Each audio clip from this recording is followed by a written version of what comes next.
I can't believe ZodWriter is at nearly 100 episodes with his Q&A thing. That's so cool. Anyway, this is episode 94, and joining Zod tonight is my fellow speedster adjacent to the SnyderVerse, the Just Josh and You cosplaying hero Josh Herrera. Enjoy the stream, but before I go, one last thing. Sell ZSJL to Netflix, sell SnyderVerse to Netflix. Hello, and welcome to Late Night Q&A with ZodWriter. For those that are watching this that don't know me, I am ZodWriter, and this is my guest for tonight for episode 94, Mr. Just Josh and Ya, like Ezra Miller just said, Josh Herrera. Welcome to the stream, man. It is such a pleasure and an honor to have you here, man. I've seen you all over the internet. You know, you were at Full Circle with my good friends Skywalker and Leon and Sil Abdul, one of my best friends, Sil Abdul. You was over there at Full Circle doing your thing, dressing up, celebrating like a true fan. You met Zack Snyder. You've had a lot. You know, there's been a lot going on with you, man, and you know, I'm just so blessed to have you here tonight, man. Thank you for coming. Yeah, thank you. The honor, like, it's an honor, Zod. Like, this is kind of like a full circle for me and you, kind of, so to speak. I don't know if you remember, but my first time unveiling myself to the YouTube community was on Sil Abdul's birthday stream, and you were on that stream. That was an incredible stream. That was big. You know, Sil always does his birthdays up really good. We always have these great big streams, and they're always fun. And yeah, that was nice. That was nice. I do remember that. I do remember that you're doing your reveal when you first came on the stream, and you know, that's one of the things I wanted to talk to you about. You know, starting up. I noticed, you know, I'm subscribed to you. You have a YouTube channel. You kind of are starting to do your thing on YouTube. You're getting your feet wet. I just got to ask you, did this EC Snyder fandom thing have anything to do with that? I mean, so to speak, yeah. I mean, to be perfectly honest with you, the whole reason I'm on Twitter is Zack Snyder. Like, I agree with you. I've heard, you know, I'm a subscriber and longtime follower of yours, actually, as well. As I told you on that first stream when me and Sil were Sil's birthday stream, I was on with you, and I told you actually on that stream that I've watched you for a while, and that's true. It's a fact. I followed you. I was a longtime lurker of YouTube. You know, I love, just like you know, just being a part of the conversation as a fan. You know, I love speculation, theories, talking about the latest news, you know, and I think you, as somebody, you know, you always do that on these late night Q&A streams. That's, you give a platform to other fans, you know, whether or not they are in the industry or not. It's just people talking about cool stuff. And this show is a testament to, I think, how strong and how much people are interested in that, because now you're getting closer to 100 episodes. And when you asked me to be on, I was just kind of like, yeah. But as far as me being like a YouTuber or so to speak, I don't really, you know, I've watched you, and, you know, you are somebody who I, you know, love how you conduct yourself. I didn't set out to be a YouTuber or do YouTube or anything like that. It's always kind of been in the back of my mind because I started doing Comic-Con, San Diego Comic-Con in 2016. And at the time I was in a relationship with somebody who was also a friend of mine. And I love speculation. Like when we'd hear casting about a certain superhero role or movie role in general, what was going to happen, right? Who was going to be cast, you know, or, you know, certain like IPs when controversial movies came out in the past, you know, talking about what was wrong with that adaptation and why it could have been better. So that's always, as a fan, something I've always enjoyed. But after Full Circle, I linked up with Sky and Sil, and kind of saw weird discourse, and you know, I think you're, you know, used to the fact that Twitter is a cesspool of a platform. It can. 100%. Yes. You agree with that fact, right? Like it's Absolutely. I mean, it's terrible for fandom. To be honest with you, because it gives everybody who otherwise wouldn't have a voice. And ordinarily, I would say that's a good thing. You know, everybody should have a voice. But the problem is, it veers towards the negative all the time, and you have people with their most negative impulses where they don't even stop to think about what they're saying. Yep. They create goofy accounts so that they can go on there and mess with people, and it's not even about, because here's one of the things that I find one really egregious about Twitter. Like we'll have our threads, for example, like an example tonight, where we'll have our threads where we're doing our thing and we're talking about sell ZSJL to Netflix, sell SnyderVerse to Netflix. If you don't support that, why are there these people that find it, I don't know, amusing or great for their day to go into those threads and try to derail or take people's joy away? If somebody is excited about something and hyped for something and wants to see more about it, why is it like a mission to create a fake account with like two followers following 6 people to go and say something real ignorant or attack how somebody looks, or tell us it's never going to happen, or just do anything they can to basically urinate all over whatever it is that we are trying to do? And I've never understood that. Like, to me, you'll never see me go on social media and seek out something I don't like, seek out people that I'm not interested in. You'll never see me, like, I didn't like Matt Reeves' The Batman movie, but you didn't see me going into people's threads where people were talking about how great the movie was and how Robert Pattinson is the greatest Batman who ever lived. You didn't see me going in those threads, even though I did see some people say those kinds of things. You didn't see me going into those threads, attacking those people, calling them names, saying that they were delusional for what they supported and what they love, and attacking people's looks and all that. That's the thing I don't understand. Like, for me, it's like the internet is big enough for everybody. There's enough room for people to carve out their own little corner, of the information superhighway. That's what they used to call the internet back in the day. And I just don't understand the logic. I mean, number one, you would think that most people would have better things to do. That's number one. And number two, you would also think that you would want to surround yourself with people that actually like the things that you like. And don't get me wrong, I don't think it's it's unhealthy to live in a complete echo chamber. You do have to go step outside of your comfort zone every once in a while, and I'm all about that. I'm all about friendly, sometimes controversial debates. I've tried that. As you know, if you've been following me, I've tried that. And a lot of times when I try things like that, somebody's feelings get hurt and it ends up blowing up in my face. So I don't do that anymore, just simply because I know that it does more harm than good. Not because my intentions are ill, or the people that I surround myself with, but it's because on the other side, those kinds of people are not looking to find common ground. They just want to argue and create chaos and cause problems.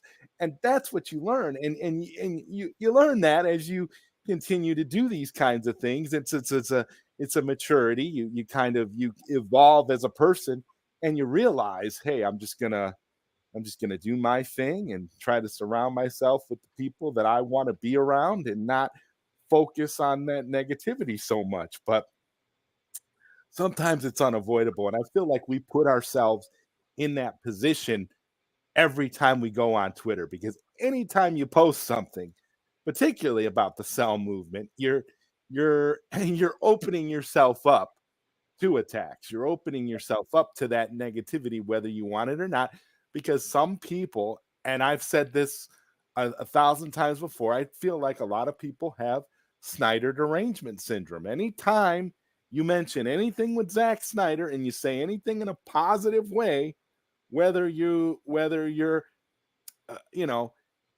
complimenting something, or you're excited about Rebel Moon, or whatever you might be talking about, there's always those people that have to come in and make it negative, make it bad.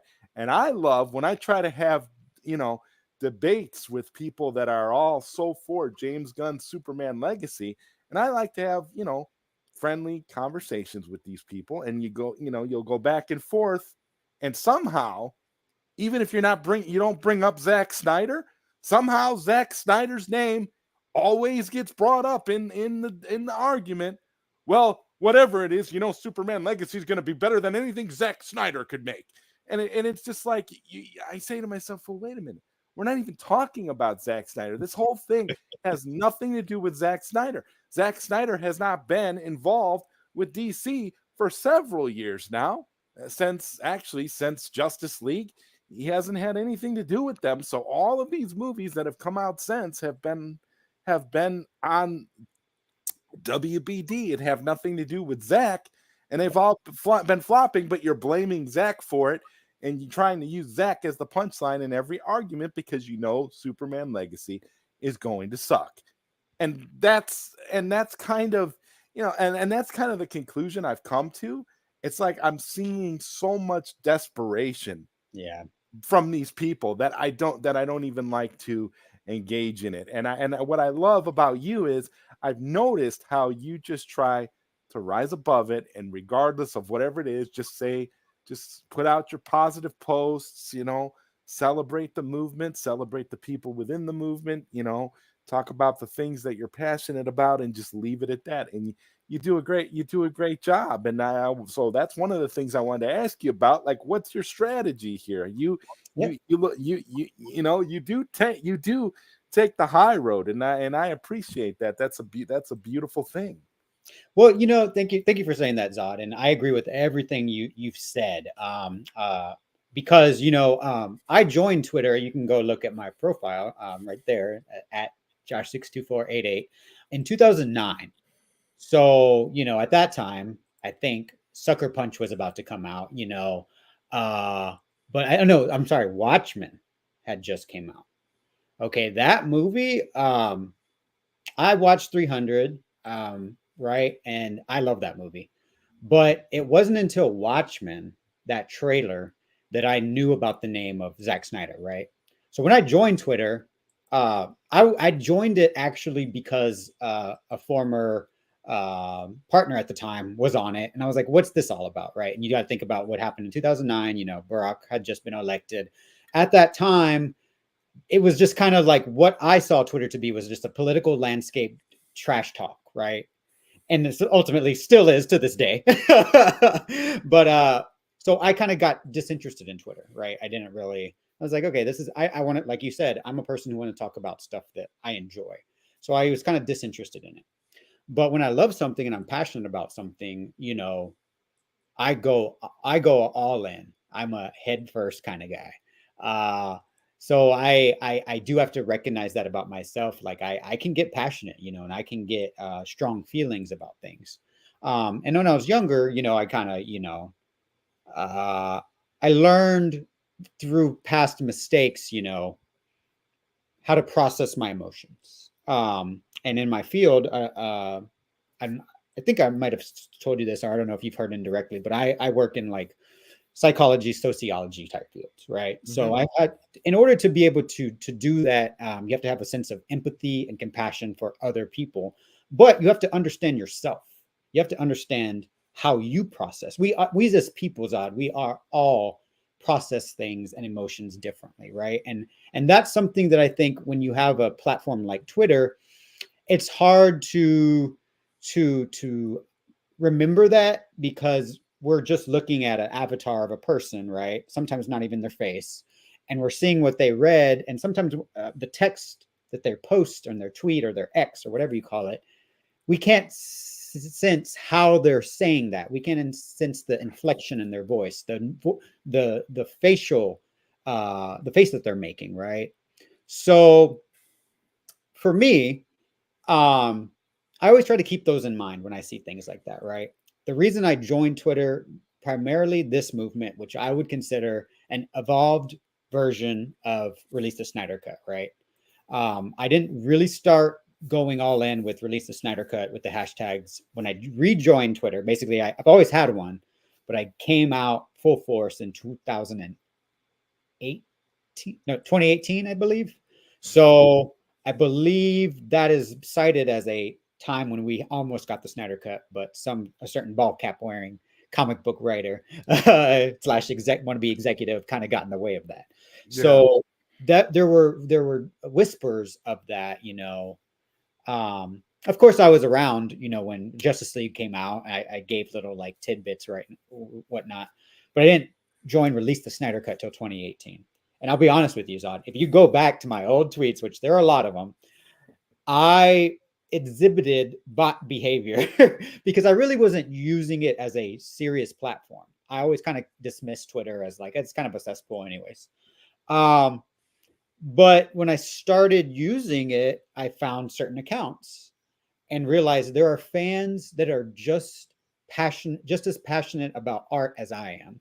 Mm-hmm. So even though I wasn't actually having conversations with people, I was using the hashtags, right? I didn't even really know how to use Twitter effectively. I was hashtagging everything I could in one little tweet, right? And not knowing that meant nothing. So yeah, just a lot of experience, I would say, to answer your question. That long time of being on Twitter back in 2009 when Watchmen came out, prior to Zach doing anything DC, right? Then when Man of Steel came out and BVS, of course, I wanted to be in the conversation, but I kind of saw the negative discourse and I was like, I'm not going to be on this platform if you're just going to try to trash BVS, something that I love and think is a piece of art, right? I'll be honest. I told Bat Dan this. Bat Dan interviewed me. Shout out to Bat Dan. When I first saw Man of Steel, I liked it as a movie. As far as an action movie that lacked everything that I wanted in Superman Returns, like Man of Steel gave me the action Superman mega blockbuster that I wanted, right? However, I was a little bit taken aback at first because I was like, I don't know, he doesn't really necessarily at the end feel like Superman all the way.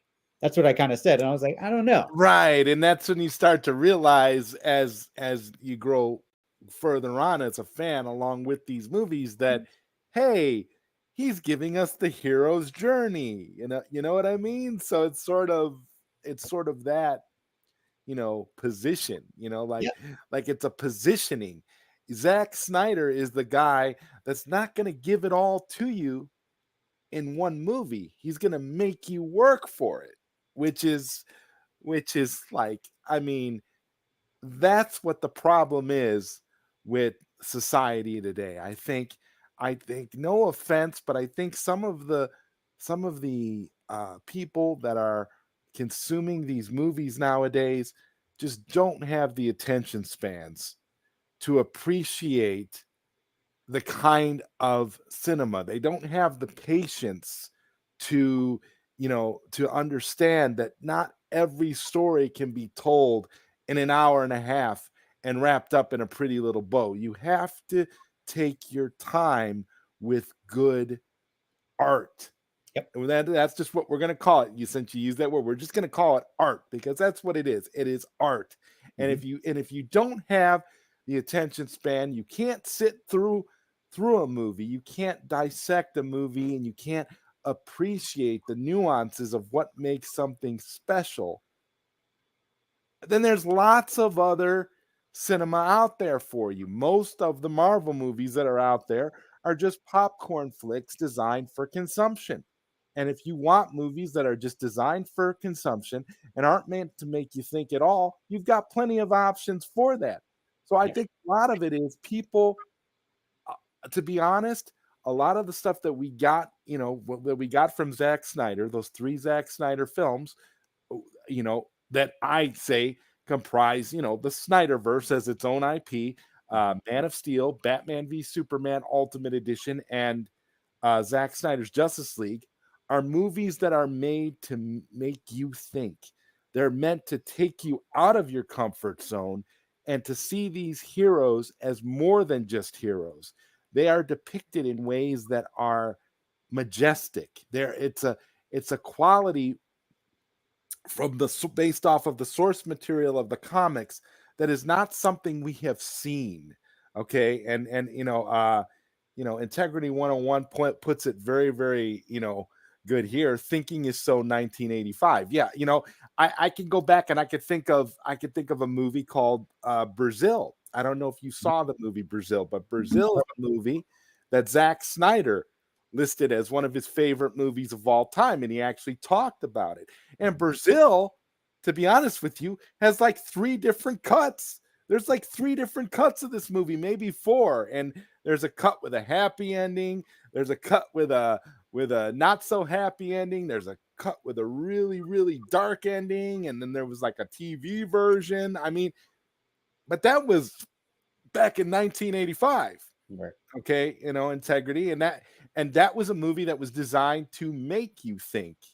And one of those and it was the earliest, and I could see where Zach would get some of his inspiration for deciding to take on the unfilmable in Watchmen, because that's what everybody called Watchmen. Watchmen was the unfilmable object. You just couldn't do it because the source material was so dense, and any director that ever tried to tackle it would face backlash, because there would be so much controversy surrounding it, because it's considered, Alan Moore's magnum opus. So you'd get a lot of that, and Zach was the guy, that had the guts to say, I'm going to do this. I'm going to tackle this movie. It can be done. And he did a brilliant job. It was fantastic. It's a masterpiece. Masterpiece, 100%. It's a masterpiece. And anytime anybody levels any criticism at Watchmen, I sit there and I say, it's almost shot for shot, panel for panel, what Alan Moore gave you. Yeah, he updated the squid at the end. Spoiler, he changed that. But that was just because that was kind of like a studio thing. Like, you can't show a giant squid coming down. You kind of have to, change that a little bit. But ultimately, man, I mean, if you want a direct adaptation, especially the Ultimate Edition of Watchmen, the director's cut, extended, the director's cut Ultimate Edition that actually also has the Tales of the Black Freighter comic included in the movie. It really, it really tells that story and really allows you to feel it. And it's like, if you don't want to read Alan Moore's magnum opus, you could watch that movie and you will get the same. It will have that impact on you like the comics. So I never understood all the criticism that was leveled at Zach over that movie.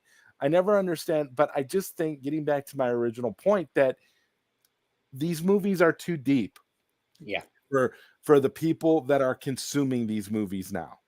They want Superman to go back to 1978. They're stuck in 1978. Although it's funny, they're stuck in 1978, but in 2006, they tried to give you 1978, but redefined for the 2000s, with Brandon Routh basically being, Christopher Reeve's Superman. They basically retconned all the other Superman movies with the exception of Superman 1 and 2. Mm-hmm.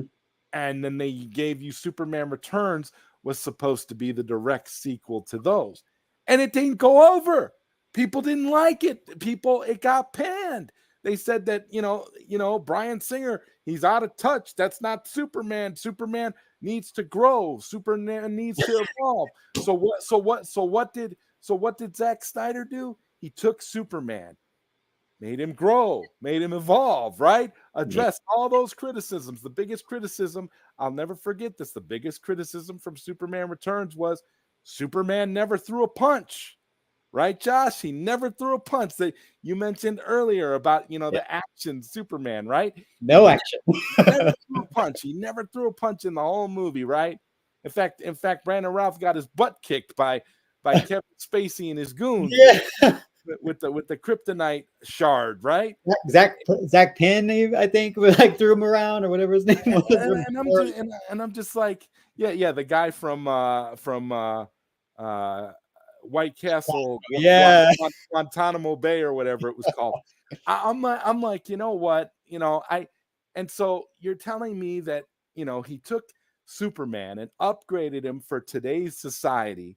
He's the Superman of this generation, Henry Cavill. He defines the character. He's the embodiment of Superman.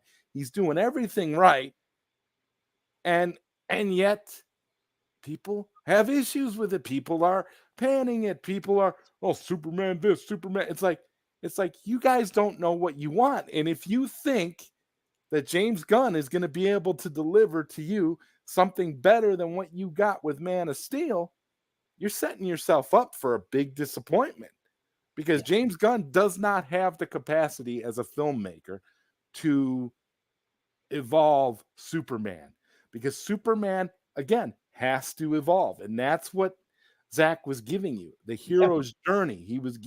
You were getting the evolution of Superman, that by the end of Zack Snyder's arc for DC, Superman would have been the Superman that we know and love.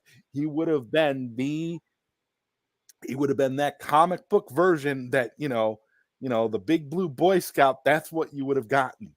Yep. But he had to grow. Exactly that point, Zod. When I saw BVS, everything you're saying, it's so genius that Zack Snyder, if you really think about it, everything you're saying of real life about how people criticized Henry Cavill Superman and Man of Steel, myself included, right? A little bit of how I felt. Zach put it in the movie narrative of BVS, how everyone had an opinion about the Superman. And therefore, by putting that into the narrative of the movie, I was like, as I was watching the movie play out, the theatrical version, mind you, this is the theatrical version. I was like, everything started clicking in my head. And I was like, I get what he's doing with these movies. And that's why I loved BVS so much, because it was so layered. That Chris Terrio script with Zack Snyder, with Ben Affleck also contributing, was so dense and multifaceted and talking about so much that if you're just looking at it on the surface, what's up, Good Austin? What's up, Flash? You're just looking at the surface level. I don't think people really saw what Zach was giving us, right? But I did. I could tell, like you're saying, Zod, by having a Dark Knight Returns Ben Affleck in the mech suit, literally roughing up pretty boy Henry Cavill, giving him the curl slowly but surely by the third act with Wonder Woman when they're fighting Doomsday. You see visually, show don't tell, you see the evolution of Kal-El, Clark Joseph Kent, turning into, from the Man of Steel, slowly but surely, into the self-sacrificing Superman, right? Who has to die, but will be reborn into who we know and love. And that's, you put that, you like everything you said, Zod, like it just made me want to watch BVS actually, like so much. Oh yeah. I'm with you 100% on wanting to watch BVS again now. The whole, but my thing is like, yeah, I'm seeing all these people that are really, really, all 12 of these people that are really excited for James Gunn's Superman Legacy, because there is no hype for this movie whatsoever. And I think people realize that, you want to talk about delusional, because that was something that was uttered on Twitter a lot tonight. I noticed people were calling us that are supporting Sal delusional. They were attacking Nessa and Mad's Mama Bear. Shout out to Nessa and Mad's Mama Bear. Yes. Nessa, who I'm going to have on Late Night Q&A in a couple of weeks. I'm really looking forward to that one as well. They attack you, and it's so funny. It's always a faceless, like avatar. It's like an anime character, or like a frog, or a rose, or a door, or something that's just some type of object, and it's like you can't even, if you're gonna do that and you're gonna go on there and be attacking people the way you do, at least show your face. Yeah. At least put yourself out there. If you're gonna go at other people, then that's what you should do. Like, it's amazing, these people, they've got nothing better to do than to beef on the internet, on Twitter. It is a cesspool, like you said. Definitely. I agree with you. And shout out to Mama Bear and Nessa. And like, regardless of how you feel about art, it's all subjective. Like for me and you, in an instance, I know you have issues with the Flash movie, and that I love the Flash movie, right? But we respect each other's difference in opinion, right? We would rather. I want to stop you and clarify this for a moment, okay? I know why you and Good Austin and some of the other people in our group love the Flash movie, and I love you for it, and I'm glad that you love it for that and you saw it for all that. But for me, the only reason why, well, the main reason why, me and APAS, for example, why we feel the way we do is because the movie, because of the potential of what the movie is supposed to be. Like, I want to see that Muschietti cut. Yeah. Because I feel like that Muschietti cut could really, really make some waves and could really be a good movie. And I'm talking, Zack Snyder's Justice League and theatrical Justice League differences, night and day differences in terms of some of the stuff, some of the behind the scenes stuff. I mean, I don't know how closely you guys followed the behind the scenes stuff about the things that were actually shot for this movie that we were supposed to get that we didn't get. Yeah. And this is my biggest issue with the movie. It's not so much that the movie itself was bad, but it's almost like the stuff that you were given is so inferior to what the movie is supposed to be. And that for me is because I've gone back and I've watched it a couple more times after seeing it, theatrically, and I've gone back and rewatched it to try and see if I could get a better appreciation for it, because I thought Ezra Miller did a great job. His scenes with his mother were really touching. But to me, it was like they did Henry Cavill dirty. Yeah. They did Ben Affleck dirty. They did Gal Gadot dirty. They did they did all the Snyderverse people, with the exception of Ezra Miller, dirty. None of their names are in the credits. And there was actually a something that was going around for a while. I don't know how true this was, but there was something going around for a while that was saying that a bunch of them might get together and sue WBD for the Flash movie, for the fact that they were left out of the credits, the fact that they'd filmed all this material that was not used for the movie that was supposed to be in it. And my problem is maybe it's because I followed it too closely and I paid too close attention to all the details of the movie we're supposed to get. And then when I saw the movie I had very lofty, very high expectations. So when I saw the movie we got, I had a Justice League-like feeling. I felt very let down. I felt like they did everything that they, and then when Nicolas Cage came out and started complaining about his cameo in The Flash, I was like, that's it. I was like, okay, I get it now. They just, and so I just feel like it when you have situations like this, it's better to go into it not knowing anything. Yeah. And the point I'm going to make here is like how we all felt with Justice League before we knew how railed Zack Snyder got.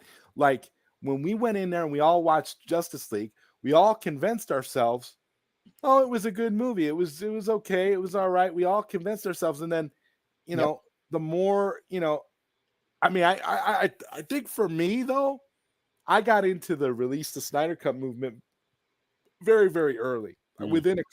within a couple days of having seen uh, Justice League, I was on the internet, and I think it was, I want to say it was maybe Fiona Zhang and a couple of other people who had been tweeting about it, and I, you know, and I got in, and I got in at the very beginning, Right. and I remember, you know, it just from there it just snowballed. Like the movie was still in theaters, and this was and released the Snyder Cut had begun because it was so egregious and so many people had these feelings of what are we doing, what is this, this is not Zach's movie, what Right. the hell's going on? And yet and prior to the movie coming out, you had all these YouTubers doing videos where they were, you know, where they were praising Joss Whedon, and they were believing the BS that Joss is just going to come in and finish Zach's movie, and he's not gonna, he's not gonna, mess with it, mess with the tone or anything. He's just going to complete it because Zach had to step away. All the lies that we were fed.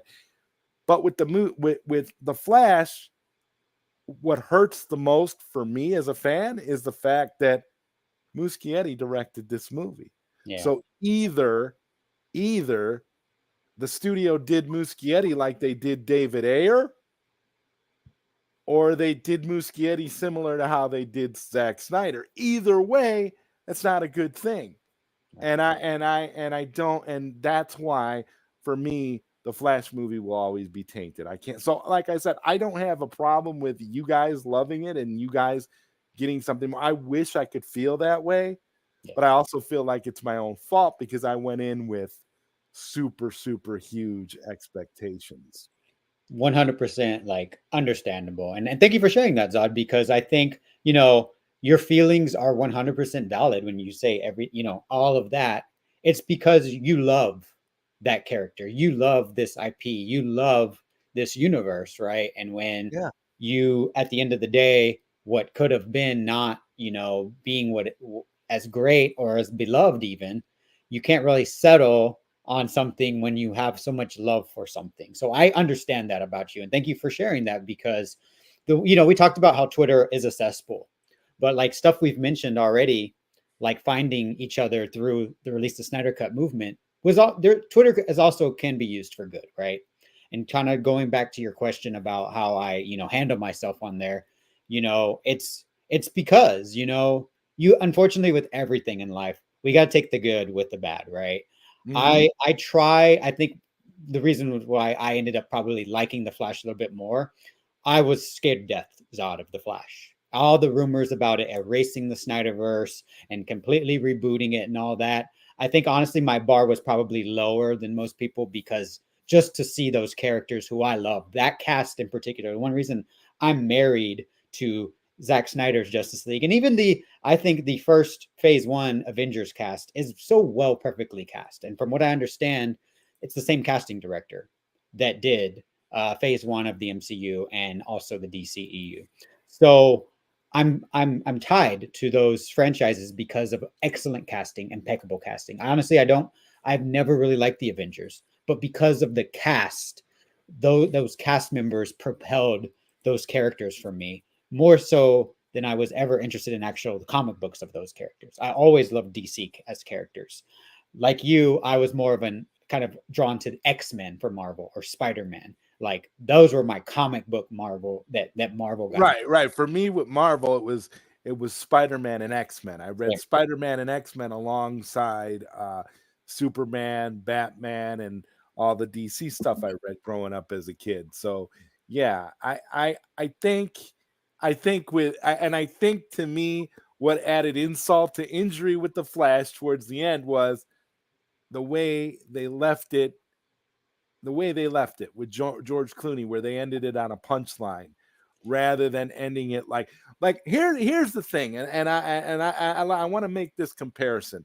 I love the movie Back to the Future, Yes. and I got huge Back to the Future vibes from this movie. Yeah. When I play the Flash movie in my head, what I wanted the movie to be, the movie in my head is a masterpiece. Like there's a lot of stuff in this movie that if it was done the right way, I mean, it would go down in history like Back to the Future. It would be one of those classics, like those new classics that you're just, and for me to end the movie on a punchline, I feel like because George Clooney is Batman at the end of The Flash, George Clooney should be James Gunn's Batman going forward. He has no leg to stand on. He has no argument to make. You want to end it like that? You think that's funny and you think that's a good idea?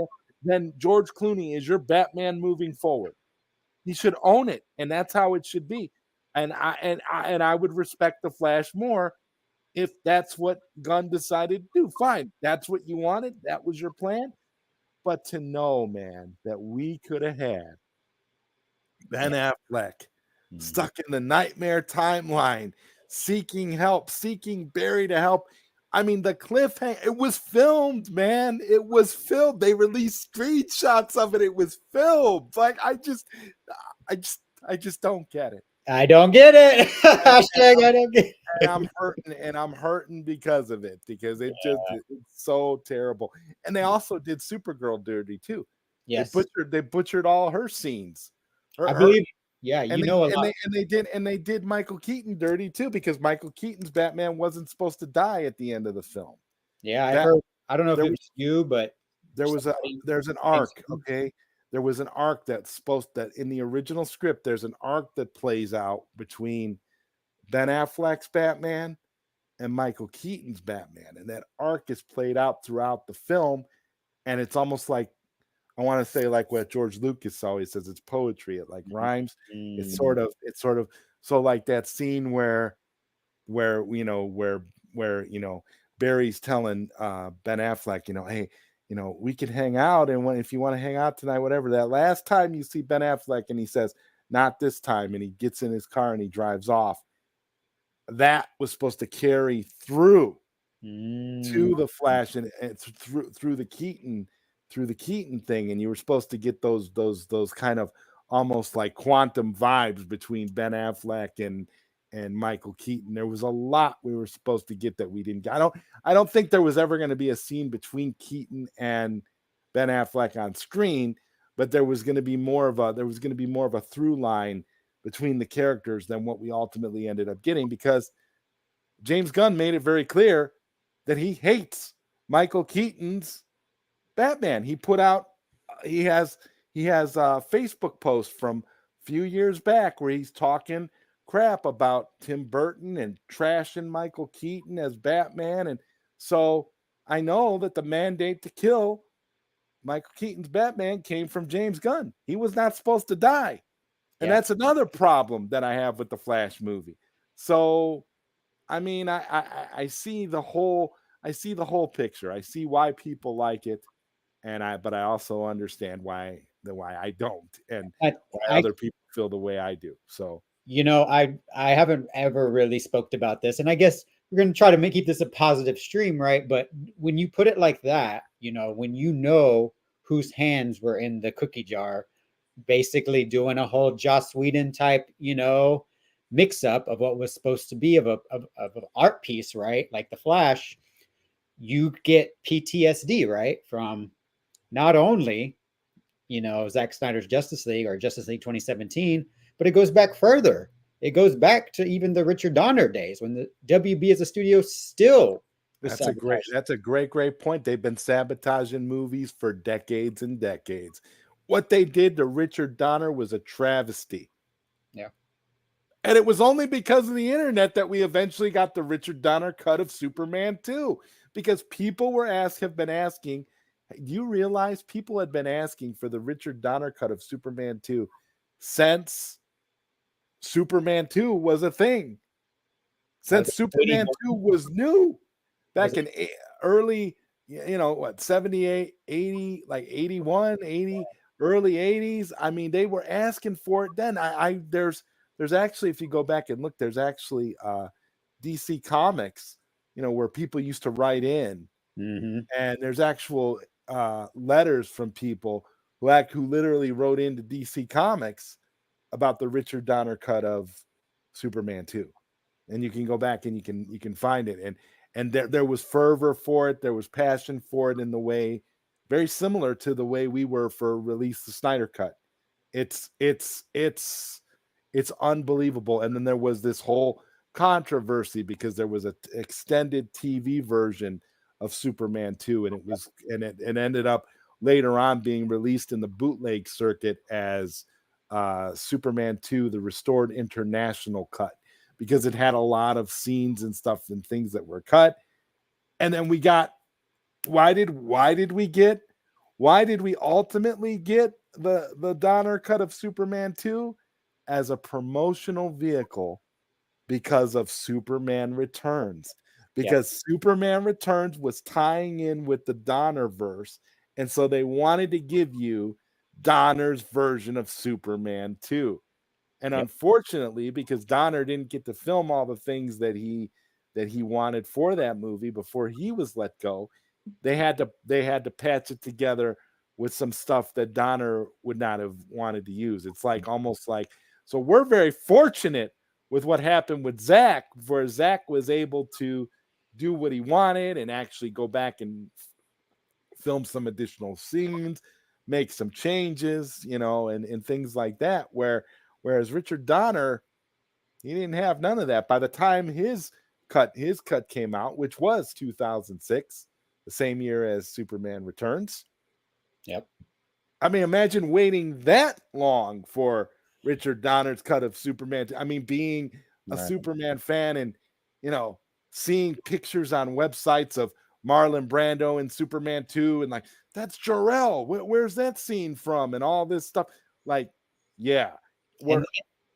I can level with you 100%, Zod, when you put it like that, because we, in my opinion, can't believe why someone who's a certain DC studio co-head, who is a director himself, right, would perpetuate the toxic behavior of a corporate, corrupt studio that has perverted what the studio was set out to be 100 years ago by the original, I think they're Warshler brothers. They changed their names. They weren't Warner Brothers, obviously. They Americanized it. I forget what their original names were, but I think you're right. I think they were like the Warshner brothers or Warshler brothers. I forget. Something like that. I don't know.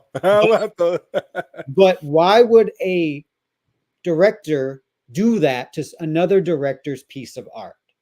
Not only his, but also Aquaman 2, which just now came out, which was bastardized as well. I did enjoy that, full disclosure, but I know it was not successful because people knew that it was tampered with, like how you're saying about the Flash. Also, Blue Beetle. Yeah, we know for a fact it was tampered with. Blue Beetle too, we know was tampered with. He tampered with all these movies when he came in, and I don't believe in him for a second. And you know what makes it even more funny to me? This is the guy that had his movie taken away from him. He had Guardians of the Galaxy 3 taken away from him, albeit under much, much, much different circumstances that he brought on himself, but still, he did have his movie taken away, and his Marvel fan base rallied behind him, and he got his movie back. And then it's so ironic that he comes in and he's doing the same kind of meddling and BS that happened before he got there. It's unbelievable. The last chance I gave him, because of what you're saying, I was at Comic-Con, Zod, in 2019. There was going to be, I'm sorry, was it 2018, 2019? Where Brightburn, you remember Brightburn was coming out? Yeah. James Gunn was co-producer of that movie, or producer of that movie, who was literally slated to be on the Hall H panel presenting Brightburn. We were all in Hall H right before when the news broke that James Gunn was fired because of tweets. So we were all in Hall H, like freaking. It's like 7,000, 8,000 people in Hall H. Wait, what? And really, felt like it was an injustice to James Gunn, right? Well, one franchise that I have literally tatted on my body is Suicide Squad. Okay. The last chance I gave that co-head of DC Studios was in 2022 when I watched the Suicide Squad and saw what he did, literally rendered that franchise dead. Think about the narrative of the movie and think Moot. about killing that franchise. He killed the It's done. franchise. I interviewed somebody for Pause Not Stopped. For the book I'm writing. I interviewed a guy who had taken his whole family during the pandemic to go see the Suicide Squad because it was the next big movie to come out after, Zack Snyder's Justice League, and I don't remember if it came out before Wonder Woman 84 or after. I don't remember, but he got a chance to go see it theatrically with his family. So he took his wife and family to go see this movie, and they all watched it, and they all came out confused how after Zack Snyder's Justice League, that's what they decided to give us. And there was no follow through between Zack Snyder's Justice League and the Suicide Squad, and how the Suicide Squad just basically, just ransacked everything, like you said, and made it completely dead, made the franchise completely dead.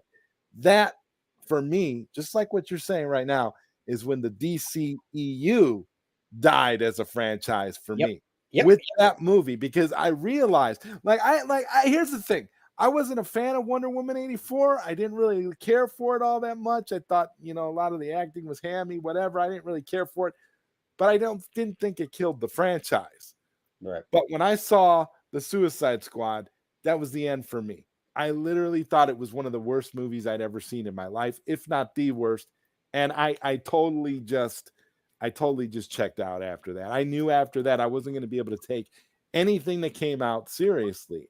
And to this point, I've been completely right, with the exception of some great performances in the Flash movie. And I want to read Nessa Noel's comment here. I watched it twice, and the movie itself didn't do it for me, but I loved Ezra as the Flash. And I'm in agreement with Nessa here. Again, Ezra Miller had some great performances in that movie, and that's another reason why I feel like it was an injustice to him. Like, he did such a great job. He had some great stuff, great material, and that was the best that they could do for him. The guy acted his butt off. Ezra was fantastic in the movie. I loved it. I loved his performance, but I just, like I said, like now, when you see the Suicide Squad, you realize, well, yeah, this is dead. And I don't know if you remember, there was all this controversy because they had Zack Snyder's name as an executive producer on that movie, but they used a song in the opening credits that was talking about suicide. Yep. And when they had, and in the lyrics, they mentioned suicide, and then they showed Zack Snyder's name. Yep. I remember that. It was so distasteful. I'm just, and so how anybody can give James Gunn the benefit of the doubt after all of his antics and everything that he's been pulling since he got in charge of DC. And it's beyond me at this point. Now that you're saying that, Zod, about how you feel about the Suicide Squad, remember that carries out the mockery of the whole universe into Peacemaker, when James Gunn, in his narrative storytelling, basically makes a joke out of Zack Snyder's Justice League using Ezra and Aquaman, right? And that also plays out in a post-credit scene in the Flash movie. I think what you're saying just really brought it full circle to me about literally. There we go again with full circle. You see? Yes.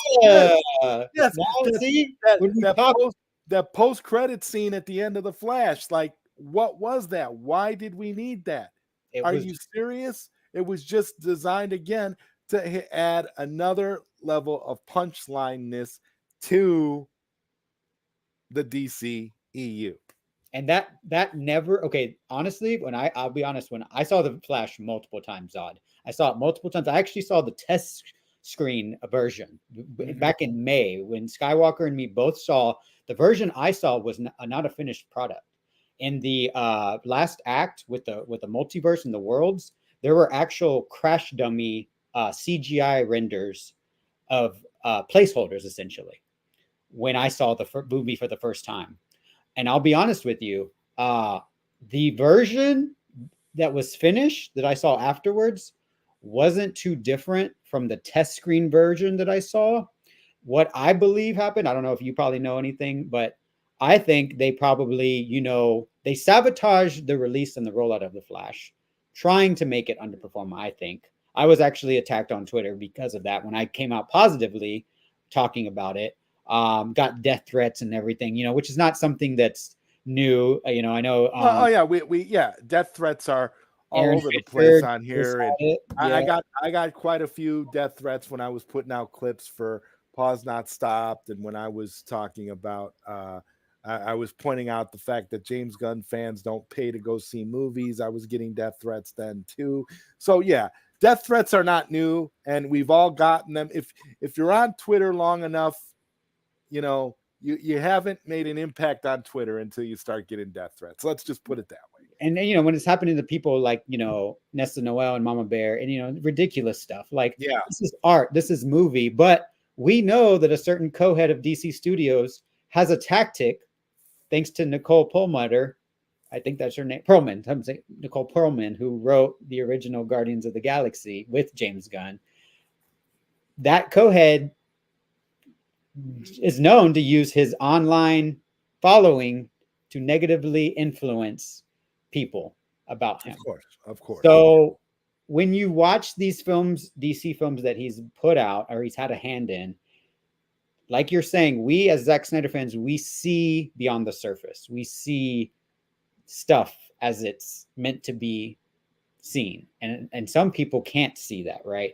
But when you see, like you're talking about the Suicide Squad, it's making sense so much more why you feel about the Flash the way you do, because it was compromised. It was hijacked, as people are saying in the chat, and for me, like I said, after the Suicide Squad, I was just like, look, I'm no longer a fan of you as a filmmaker. And, there's been very few filmmakers where I'm just like, you're an artist. I don't make art, right? I disagree with your art. It's subjective, right? But I'm not going to pay any longer for your art because it does not work for me, or I'm so soured on it that I'll watch it maybe at home, but I'm not going to waste my time anymore going to see your movies. Right. But when he was announced, I was honestly giving the benefit of the doubt because I'm in a Comic-Con group with like 80 people, Zod, from around the world. I kid you not, ZodWriter.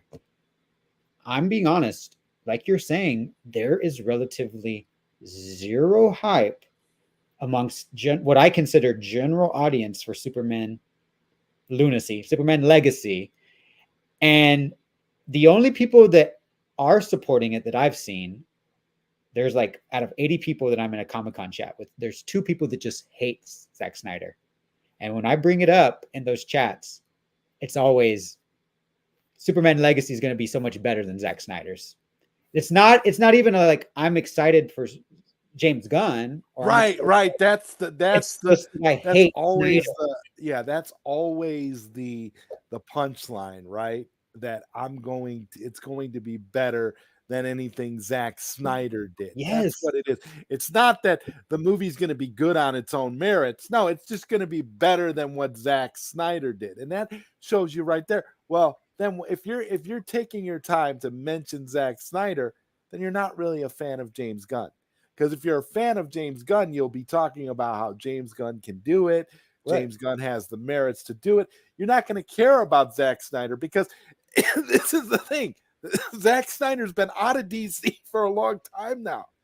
James Gunn's the guy in charge. So you really shouldn't be bringing Zack Snyder up at this point because James Gunn has all the control right now. This is all on James Gunn. And somehow, I guarantee you, Josh, somehow when Superman Legacy flops at the box office, it's going to somehow be Zack Snyder's fault. I'm telling you right now. The headlines are written a mile of the way. Yeah, they're going to blame it on Zack Snyder. That the articles are going to be like Zack Snyder had basically ruined all goodwill with the fans with his trashy version of DC, and unfortunately, James Gunn had to deal with the fallout, and that's why Superman, because critics are going to support it. Critics are going to support Superman Legacy because James Gunn's one of them. He's one of that. He's in that crowd. You know, the media was all over, and I don't know if people remember this. The media was all over it when he got let go for those horrible, despicable, unmentionable tweets that he put out, you know, all those years ago. And when he got fired from Guardians of the Galaxy Volume 3 because of that, people were, you know, the media was behind him. Because it was politically motivated. Yeah. Right? It was politically motivated 100%. Yeah. Yeah. It's unbelievable. And I want to read Retro Nerd Girl's comment here. She says, I'm even suspicious of all the Ezra press. Just seemed to happen at the worst time to hurt the DCEU. Yep. I couldn't agree more. It's like they wanted to sabotage it. They wanted to destroy it. I don't think, you know, James Gunn didn't care about any of it. And I mean, I took a lot of flack. You know, you mentioned Blue Beetle earlier, so I want to touch on Blue Beetle. I took a lot of flack on Blue Beetle because I said basically, I kept asking all of these Gunn fans, you know, James Gunn said Blue Beetle is his first DCU character. Blue Beetle is going to be a part of the DCU. None of his fans, James Gunn fans, went to see the movie. The movie flopped something terrible. Yep. So you mean to tell me that James Gunn couldn't motivate his colossal fan base to go to see this Blue Beetle movie to support Zolo and you know, support his first DCU character? And what were people telling me, apart from giving me death threats on Twitter X? They were telling me, well, James Gunn didn't direct the movie, so, you know, it really doesn't count because James Gunn didn't direct it. So, and that's when I knew that James Gunn's DCU is DOA. Because everything that we're hearing about the movie, the Creature Commandos cartoon's going to literally be X-rated. The Superman Legacy movie, his fans are only going to go see it if he directs it. So his fans will go see it, all 12 of them. But James Gunn's fans are not big enough. James Gunn fans are not general audience fans. James Gunn fans are not even MCU fans. So if they're thinking that the MCU fans are going to carry over and jump ship to DC just because James Gunn is directing a Superman movie, they're crazy. They're not going to do it. Nobody wants to work with this guy.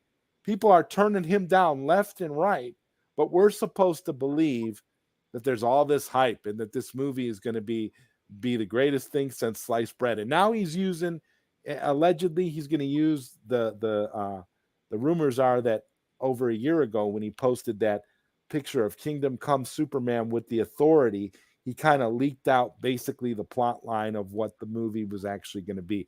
He leaked it out in plain sight. So it's going to be that Superman with the Authority, because as we know, the Authority is in the film.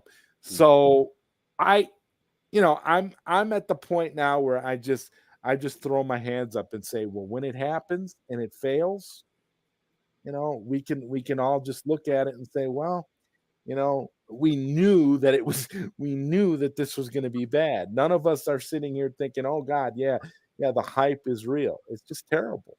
Yeah. And I agree. Like, you know, to your point, like that makes so much sense. Like, you know, if this is the track record of how the sabotage of the DC went, you know, like I've admitted this, you know, something I'm not proud of, but, you know, after the firing of Henry Cavill in December 2022, I turned quote unquote toxic. You know, I was hashtagging fire, and we all were because something we loved was being taken away from us, right? And that's what we didn't know how to react, what we had control over. So we, with our emotional state, we're giving in to that negativity, and I think we all kind of admitted that we have, right?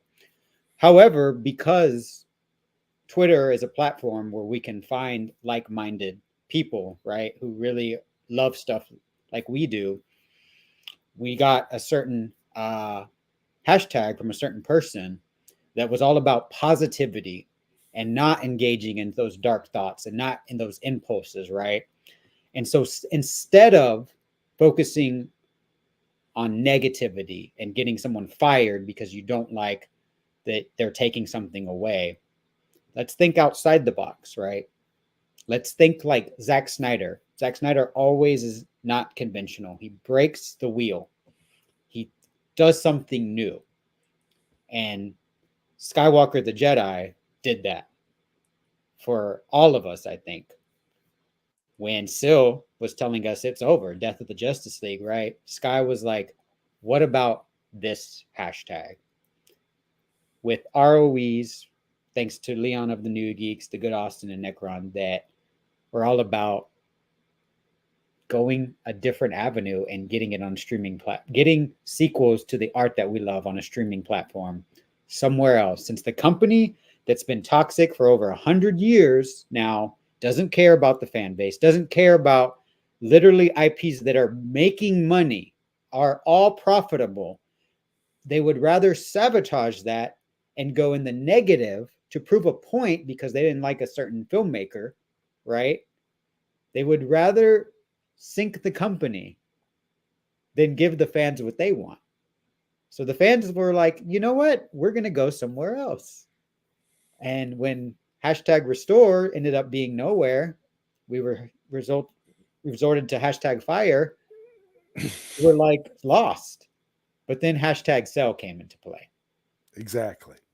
And me as a person, like Sin Havoc's saying, we as Hollywood, like I said, when I was in Hall H, I was like, oh, this sucks. I'm somebody who considers themselves, liberal, and I guess James Gunn's politically aligns that way.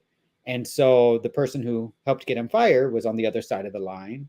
And therefore I was like, oh, that sucks. Somebody literally went through his tweets and then got him fired. But then I looked at the tweets and I was like, well, there's a line. Just because you're politically there's a line. And that's what I'm saying. At this point, and then it's not like James Gunn has done himself any favors since with his inappropriately themed parties and things of that nature that we know about too, that give credence to every suspicion that people have about him. Right. I'm with you 1,000%. When I went back and read those tweets, I'm like, well, it doesn't matter. It's amazing. I had the exact same thoughts. It doesn't matter what side of the aisle you're on, okay? Because regardless, this is deplorable. This is despicable. This is ignorant. This not a joke. That's not a joke. Horrible. This is not something that you should be joking about. This is not something you should be gleefully posting about. And we know how Hollywood likes to protect certain people for some weird reason, right? My God. And it is so freaking incredible to me. And that's why, and I talk to a lot of people about this, the way that James Gunn seems to fail upward. Like no matter what he does, it always comes out good for him in the end. And it's like, what are we doing? And you make this guy who was fired under the circumstances he was fired, Zaslav makes this guy head of DC. That shows you how desperate they were for somebody to take that job. Nobody wanted that job. That's why James Gunn is in that position, because nobody wanted it. He wasn't even the first, second, or third choice, from what I understand. He was like, he wouldn't even have been on the list. From what I heard in researching for Pause Not Stopped, it was at the behest of Peter Safran that James Gunn got that job. It was a condition of Peter Safran taking the job. Peter was asked by Zaslav to be the head of DC, and Peter basically told Zaslav, I'll do it, but you got to let me bring on James Gunn because he's my creative guy. And that's why James Gunn is in that position. And Peter, his DC movies that he's produced, you can tell kind of go into that MCU more lighthearted tone, right, that Sin Havoc is talking about. Well, like he only had okay, he made, and I like to point this out, and I want to know what your thoughts are on this part too, Josh. Okay, James Wan's Aquaman movie made $1 billion, right? And I say this all the time, that the reason the movie made $1 billion was not because of Peter Safran, because Peter Safran was the producer. The movie made $1 billion because people came out in droves to support Jason Momoa, because Jason Momoa was so outspoken and was one of the reasons why Zack Snyder's Justice League got released, because Jason Momoa was out there every time he was interviewed about Aquaman. He was shouting out the Snyder Cut. He was shouting out Zack. He was literally saying, I've seen the Snyder Cut. It exists. Yep. When people were saying that the Snyder Cut doesn't exist, I'll never forget that one time that interviewer looked him in the face and said, well, it doesn't exist. I mean, the visual effects aren't done. And Jason Momoa just looked at him like he was the dumbest dude on the planet, and he's like, I've seen the Snyder Cut. It exists. I've seen it. I watched it. For me, that to me is why you had all the fandom united behind Jason Momoa, and we all went to see Aquaman, whether it was compromised or isn't, or is hard to make canon with the SnyderVerse. It doesn't freaking matter. We went there to support Jason Momoa, goodwill, because of the way Jason Momoa supported the fandom. That's what it was. Now, Jason Momoa has since kind of fallen out with the fandom a little bit with some of the things, the decisions he's made. But at that time, okay, that was the reason. And I don't understand how the studio doesn't see that. The studio gave all the credit to Peter Safran, and therefore that's why Zaslav wanted to put Safran in at the top spot over at DC. And then he brings in his problematic buddy here, and now we're getting an X-rated Creature Commandos cartoon and a big galoot dumb Superman legacy movie. I don't get it at all. And I'm like trying to figure out how it's a thing. I feel like this company, and I don't know how you feel about it, but I'm at the point where I believe that this is intentional. Somehow tank this company to the point where I don't know if Zaslav is being paid under the table.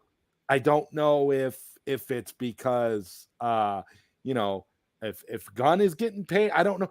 I feel like some executives are getting paid to tank this company for some reason, to like make it, because if you notice, the stock goes down every day. Yeah. There's nothing positive happening here with this studio. So what are your thoughts on this, man? Yeah. I mean, the reason why when I went to Full Circle, I made a trip out of it. Second time I was in LA, but as an adult, I've been to LA before. I was underage with family.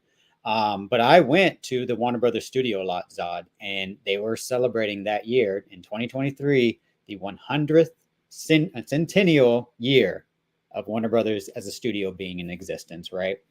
And it was amazing being on that lot, seeing shows such as like Abbott Elementary filming on that lot, shows like what is it? There's a CW show, football show filming, but like, so seeing like stuff that's was filmed in the past and stuff today as an active lot.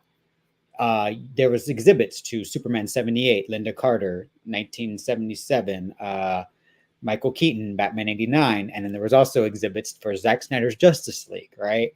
So I told Zack when I saw him at Full Circle, when I met him, oh, I was on the Warner Brothers studio lot and they had all your stuff there. And they had like displays for Watchmen, his effects with 300, his effects with Sucker Punch.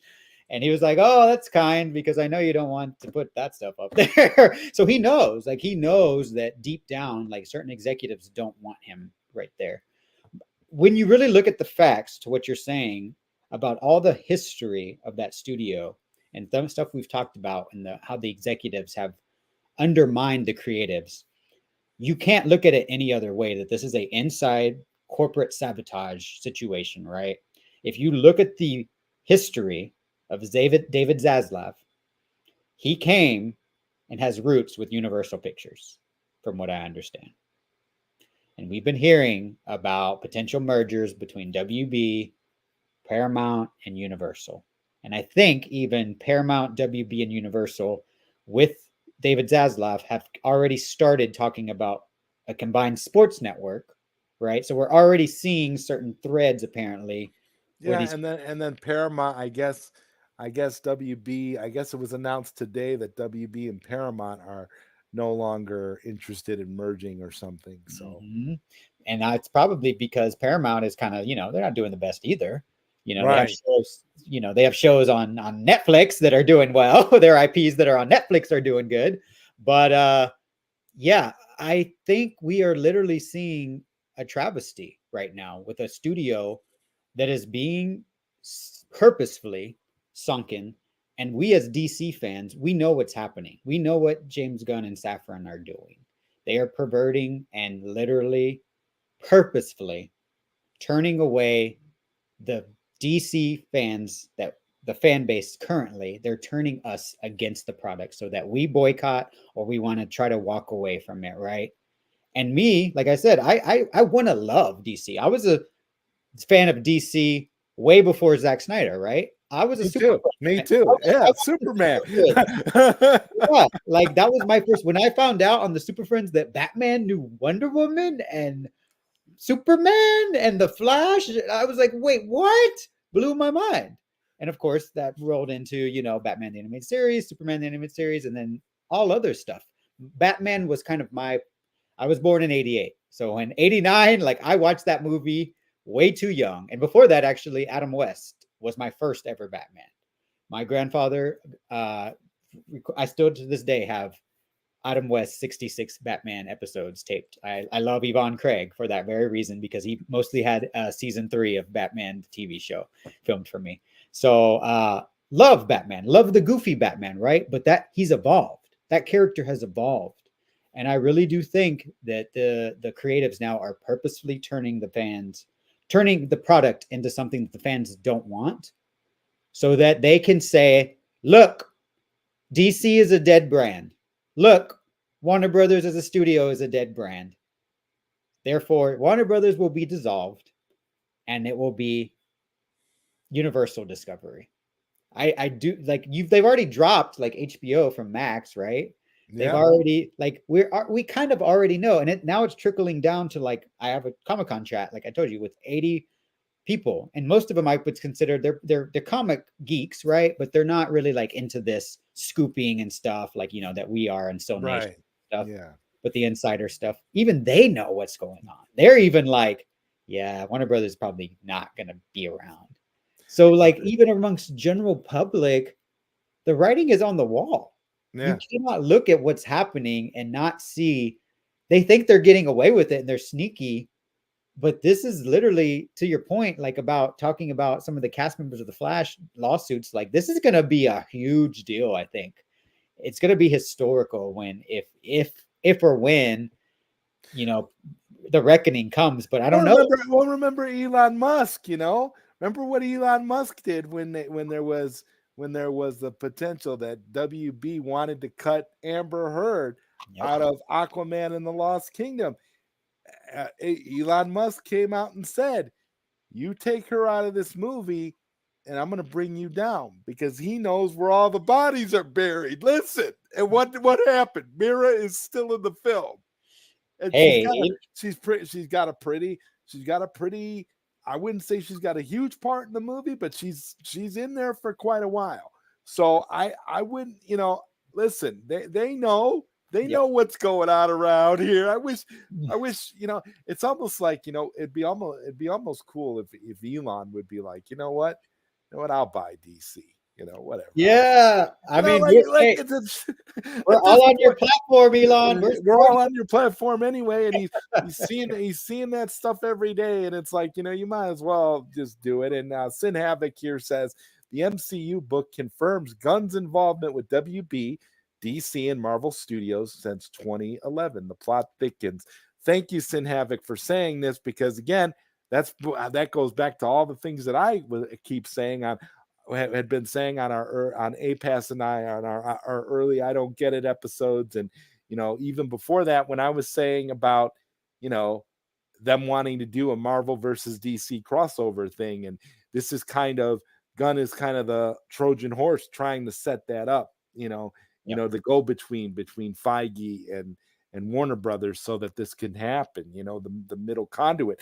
But again, nobody wants to work with James Gunn, and it's a sinking ship. This is a Titanic now. So I don't know if we'll ever get to the point where we actually get Marvel versus DC in this climate, because I'm with you. I think WB is headed to Universal very, very soon. And my newest theory is that Netflix is going to come up out of the woodwork, surprise everybody, and make an amazing offer for DC. And they're going to buy DC as a property, and then Netflix is going to own DC. And that's how Cell is going to come to fruition, because I keep remembering Scott Stuber's words. Remember when he said, it's tricky because you don't own it. Yeah. Now that's very, very telling, because with WBD being in the sad shape that they're in, what happens if Netflix owns it? Then what happens? It messes up the plans that's been happening since. It messes up the plans, and I would love it. And I'm telling you, I was telling APAS, this is a dream of mine, that you have Deborah Snyder walking out on the set of Superman Legacy with a blowhorn, telling everybody, okay, you gotta wrap this up. There's no work. This isn't happening. You remember how they stopped George Miller's Justice League Mortal, how they were all in costume and they were getting ready to start filming, and they were like, nope, okay, wrap it up, everybody go home, it's Miller time. That's what needs to happen with Superman Legacy. That's what I want to happen. Like, I want so Universal will buy WB and have access to that huge catalog of classics and all WB stuff, and Netflix will swoop in and buy DC outright. Just buy DC outright. No, because here's the thing. It's like, yeah, we're saying sell because we want, because we're speaking in terms of the licensing. So we say sell ZSJL to Netflix, sell SnyderVerse to Netflix. But if Netflix is playing chess, we know they've heard us, and they might just decide they want the whole enchilada. They might just say, you know what? We want DC. We're just gonna get DC all together. Then we can do what we want. We can finish the SnyderVerse. We can tell more stories in the SnyderVerse. We can do whatever we want. We don't got to worry about licensing because we own it. Zod, you literally, okay, so it's funny that you say that, because I recently, last night actually, I've just been in a weird space ever since this, DC Studios has been created, because I just, in general, Zod, like, I don't know how you feel, but I'm just now not interested in DC as a product, right? And I think that's by design. And so I hate feeling like that, because I think that's ultimately secretly what these people want us not to be interested in DC. But Crisis on Infinite Earths, the adaptation came out, right? So I was like, okay, like, I haven't wanted to watch all those movies, but I was like, let me just jump back into the Tomorrowverse. So I watched Legion of Superheroes, the Supergirl one. And I was like, it's okay. But thinking about, as I was watching it, what Netflix animation is doing right now, think of if Netflix did buy DC, not just the Snyderverse, right, but all of DC, then you could have something so much more elevated. Because what I saw in that movie, the Tomorrowverse, it's just like surface level stuff. It's okay, but the animation's cheaper, right? It's not really like up to the par, in my opinion, of stuff that they've done in the past. So when you said that, like, I was literally just last night watching those movies and kind of like struggling through it. I was like, okay, I got to watch this one because I got to get to Crisis on Infinite Earths. And there's even like a tease in the Supergirl Legion of Superheroes that kind of like sets up, okay, Crisis is kind of coming. But I didn't really care, like, and knowing that Kevin Conroy is in that, it just sucks that I'm not like excited to continue that universe, to see the Batman that I love, the Batman that I hear in my voice, in that voice when I read comic books. But if Netflix were to do it, I think they would have so much more care I don't know if you heard the news about the new head of Netflix film today. That was Yeah. I was gonna bring him up as a topic too. oh, If you want to talk a little bit about him, he had some controversy. This Dan Lin guy. He had some controversy when he was in the running to take the role that James Gunn and Peter Safran have over at WBD. And I feel like just the fact that Netflix scooped him up, and we know how pro Zack Snyder Netflix is. Okay. Netflix is Zack's home. This guy, hiring this guy, I wouldn't be surprised if that was a question that they asked him. But right off the gate, I wouldn't be surprised if that was question one, because he's replacing Scott Stuber, a guy who had nothing but glorious things to say about Mr. Snyder, right? Mhm. So imagine, they probably asked him first question in the interview, how do you feel about Zack Snyder? and I think the quote that people are circulating, from my Yeah. perspective, he made a He, joke about yeah, Snyder. he was joking, and he was being, and yeah, he was actually being goaded into it by a known anti-Snyder writer. And Sil Abdul pointed that out earlier today too. And yeah, that article, I quoted that article in Pause Not Stopped. I had that article used too, because this is when we thought that Dan Lin guy could possibly take over for WBD. But at this point,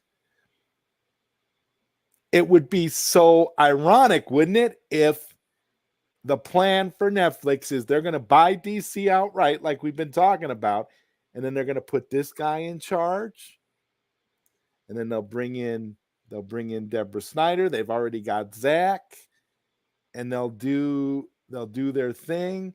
And I was even speculating that maybe they're going to have that Dan Lin guy, take over for Scott Stuber, and then when they do acquire DC, that's hypothetically, if we go off of what I'm saying, if they do acquire DC, Scott Stuber comes back and runs the DC portion of Netflix. It couldn't get any better for us, and that's all I'm saying. It couldn't get any better for the Cell movement. It couldn't get any better for DC fans. We'll get a lot more stuff, and the best part would be James Gunn would be out.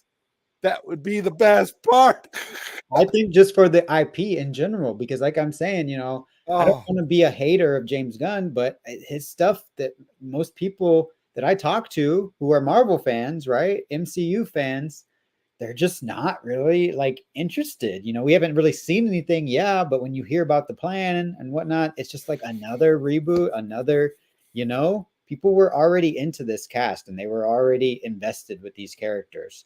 And even like my family watched The Suicide Squad, and they loved the first one, David Ayers, right?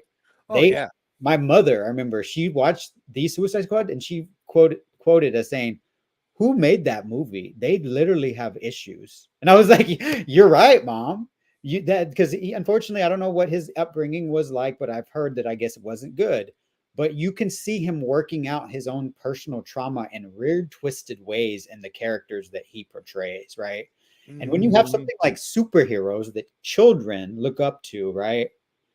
I don't really want somebody who has certain allegations of abuse of children, certain, weird just connections with people who have been Well, I mean, accused. and plus, not only that, we're getting an X-rated version of Creature Commandos.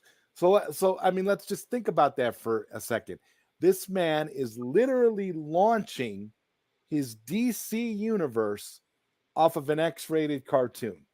That's Is that a is that I don't I get it. mean, if that's not confusing, I don't know what is. Bat Dan's thoughts. What's up, Bat Dan? He says Gunny Poo denies it, but Ben Affleck had a voice cameo in Blue Beetle. Yeah. Oh yeah, we know all about that. We know all about that. Again, James Still, Gunn has his hand in everything. Sil hashtag Sil was right. So was right. I said it too. I said 100% it happened. He can deny it all he wants. You know, he said He was calling the people producer. things to say. Yeah, calling the who were you calling? Who were you calling, James? Peter is sitting there right next to him. They're doing the circle jerk with each other. They're sitting right next to each other, but we're supposed to believe that, you know, he's calling people. He's not calling nobody. I mean, it's just, yeah. I mean, I'd rather focus my energy and efforts into somebody who's not going to compromise other people's art, work out their trauma in weird, twisted ways with superheroes, right? And there's also just like weird, just stuff in general that you see in production art of like Superman Legacy and stuff, and just like, I don't know, it's just, there's no hype, like you said. We want the best for DC as DC fans, Right. regardless, right? And we see this product is being perverted. That's what it comes down to. 100%. Well, yeah. Well, I mean, if we didn't before, an X-rated Creature Commandos pretty much confirms it. Sin Havoc says he wasn't fired. Pinocchio was put in timeout. MCU book confirms that too. I do have the MCU book. I have the audio book. I haven't had a chance to listen to it yet. I'm gonna have to listen to it because I might be able to take some nuggets out of that for my own book. So I'm gonna go ahead and You're gonna need that. listen to that at some point. So thank you for pointing that out, Sin Havoc. But yeah, I mean, we are in for one hell of a ride, Josh Herrera. We got you know, X-rated Super Commandos, Creature Commandos to look forward to. Well, the thing you talked about trauma, you know, like PTSD, you know, and I remember buying in. I'll admit it. You can see it still probably on Twitter X, to all these memes about Joss Whedon, how he was going to come in and honor Zack's work, and there was memes of like Whedon and Snyder, and the Justice League was below him, and it was like, yes, and I you know, posted that, and it's still up. I drank the Kool-Aid essentially, right? But seeing the behavior of Joss Whedon after Justice League 2017 Justice League was released, he was liking stuff, trashing Zack, trashing the movie, right? And if you go through James Gunn's tweets, likes, you can see the same type of behavior. So what Sin Havoc is talking about, in my opinion, this co-head of DC Studios is just Joss Whedon 2.0, in my opinion. That's how I absolutely. And remember, James Gunn was over at Marvel when Joss Whedon was, you know, doing his thing over there, and you know, it's all connected. It's all the same people. It's all the same agendas. It's Clown Table 2.0, and it's the same connective tissue. Integrity 101 says, classy move by James Gunn to cast his brother as a child-killing weasel after he got his second chance in Hollywood. Super classy indeed. Yeah. Oh, of course. Well, I mean, I'd been going back and forth for a while with James Gunn's brother on Twitter. He's got nothing better to do, so he'll go back and forth with you all day, all night if you really want to if you really want to do it. And Brogu says, you know, you're doing something right when you get death threats. 100%. 100%. Zod, you ruffled Weasel's feathers, Zod. You really got the Sean Gunn, you know. And I got my good friend Steve in the chat. What's up, Steve? So good to see you, my friend. Says the whole DC universe has been rebooted. Yeah, it's being rebooted, and we are gonna get X-rated Creature Commandos. It's gonna be pure garbage, but hey. What can we do? What can we do, Josh? We're just lowly fans, right? We're lowly fans with a voice. We're the minority. But when nobody goes to see this movie, they'll sure blame us Snyder fans. They'll blame Zack. They'll blame everybody but James Gunn for the failure. They won't say, well, gee, James, maybe you shouldn't have started your DCU with an X-rated Creature Commandos cartoon. And that's one thing I really want to commend you and APAS for doing, you know, in this YouTube sphere. Like, one thing that I've noticed about your show, Zod, particularly with I Don't Get It, is that you kind of point out these things, right? And we need more people, like you guys to kind of talk about this stuff, because some people, some people just want to watch movies, right? And they don't really understand. But when you have a show that really shows the lack of logic, right? And when you have somebody literally compromising something in order to make it fail and underperform and be something sick and gross that children should not be watching, it's not something that it's something that people should know about. And I appreciate your show with APAS so much. And Yeah, I always I appreciate you saying that. Again, I can't give enough credit to APAS. She is salt of the earth. She's one of the greatest people that I know. I literally, when her and I team up for I Don't Get It, there's a certain kind of magic and chemistry that happens when we do that show. And it's so amazing to me because we're so like-minded. And Yeah. it's like when we talk to each other, like we can finish each other's sentences when it comes to this kind of stuff. And some of the conversations that we've had with regards to, to all this it's incredible to me. And it's hard. It's hard when you're doing live streams and you're doing things like this to find somebody that you play off of so well and you're so connected with. And so I give her all the credit in the world. I joke with her all the time. I'm like, hey, Pass, you're like Deborah Snyder, and you're just insanely awesome. And I'm gonna, there's so much that I want her and I to do, and her and I to accomplish, and to continue to grow. I Don't Get It, just to monumental levels of awesomeness. So there's gonna be some big things coming up, and I'm so glad that you're here for it. I'm so glad that all these people in the chat are here for it, because we need it.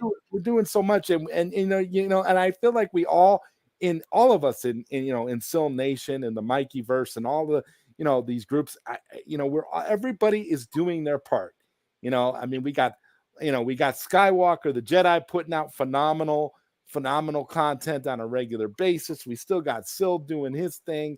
We've got so many people out there. We've got Bat Dan doing amazing things too, and everybody's just doing their part, to get the word out and to, push the Cell narrative. The Cell hashtags are working; they're getting the job done, and we're just trying to make it all come together and gel.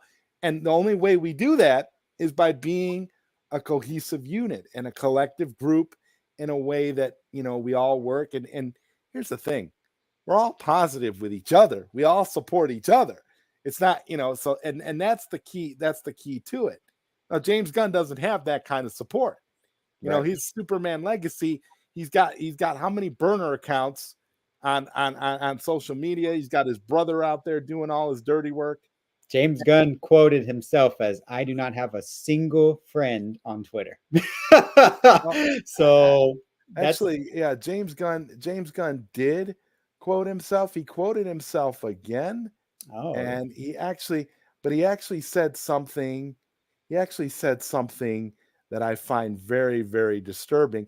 So I'm going to go ahead and we're going to go ahead and drop this here. Some individuals who've been unkind to me and my family are again accusing me of lying. For the record, I have never lied. I am the most honest person that I know. To be frank, I just mold the truth and present it in a way that the reality I want you to perceive is the reality you see. Right. Saint James Gunn, right? The picture with the audio tells 1,000 words. It's just unbelievable. And that's to your point. Like, that's kind of why, to answer, I don't know if I ever answer your question earlier, why I started doing YouTube.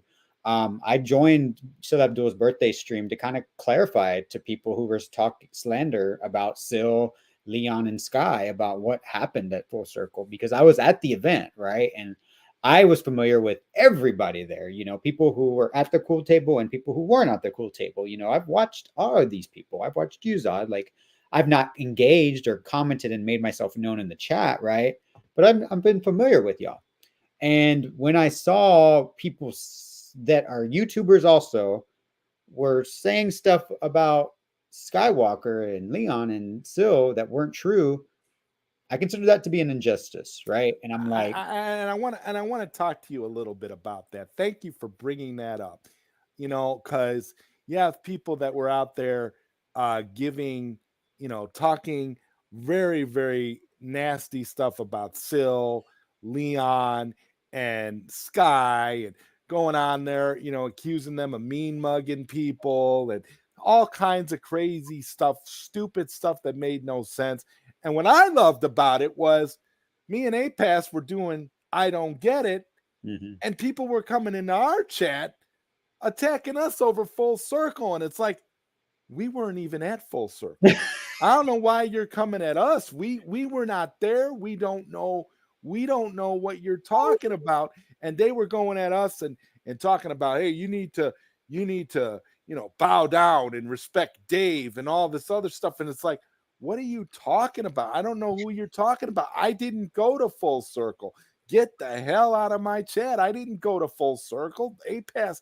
And I'm like, APAS, did you go to Full Circle? You know, like that's so funny. I'm like, but that's how I know that we all live in these people's heads rent free, because none of us are even, we're all one cohesive unit. So when somebody attacks one of us, it's like they attack all of us. Yeah. Because that's the way they see it.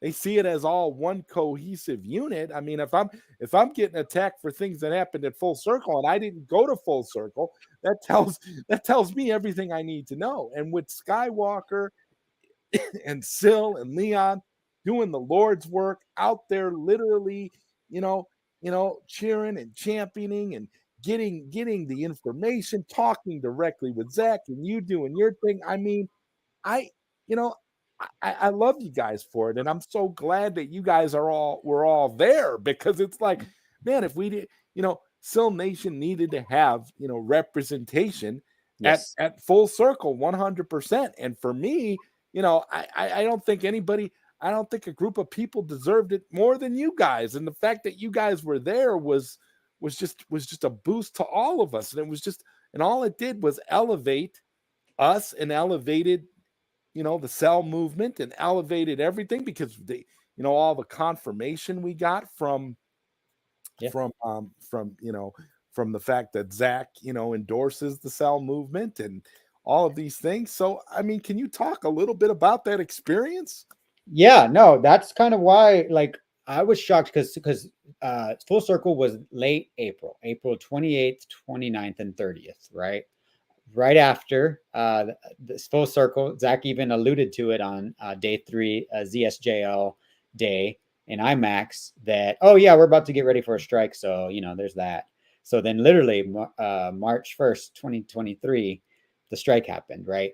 So then, like, conversations about Hollywood were about, oh my God, blah, blah, blah, blah, blah.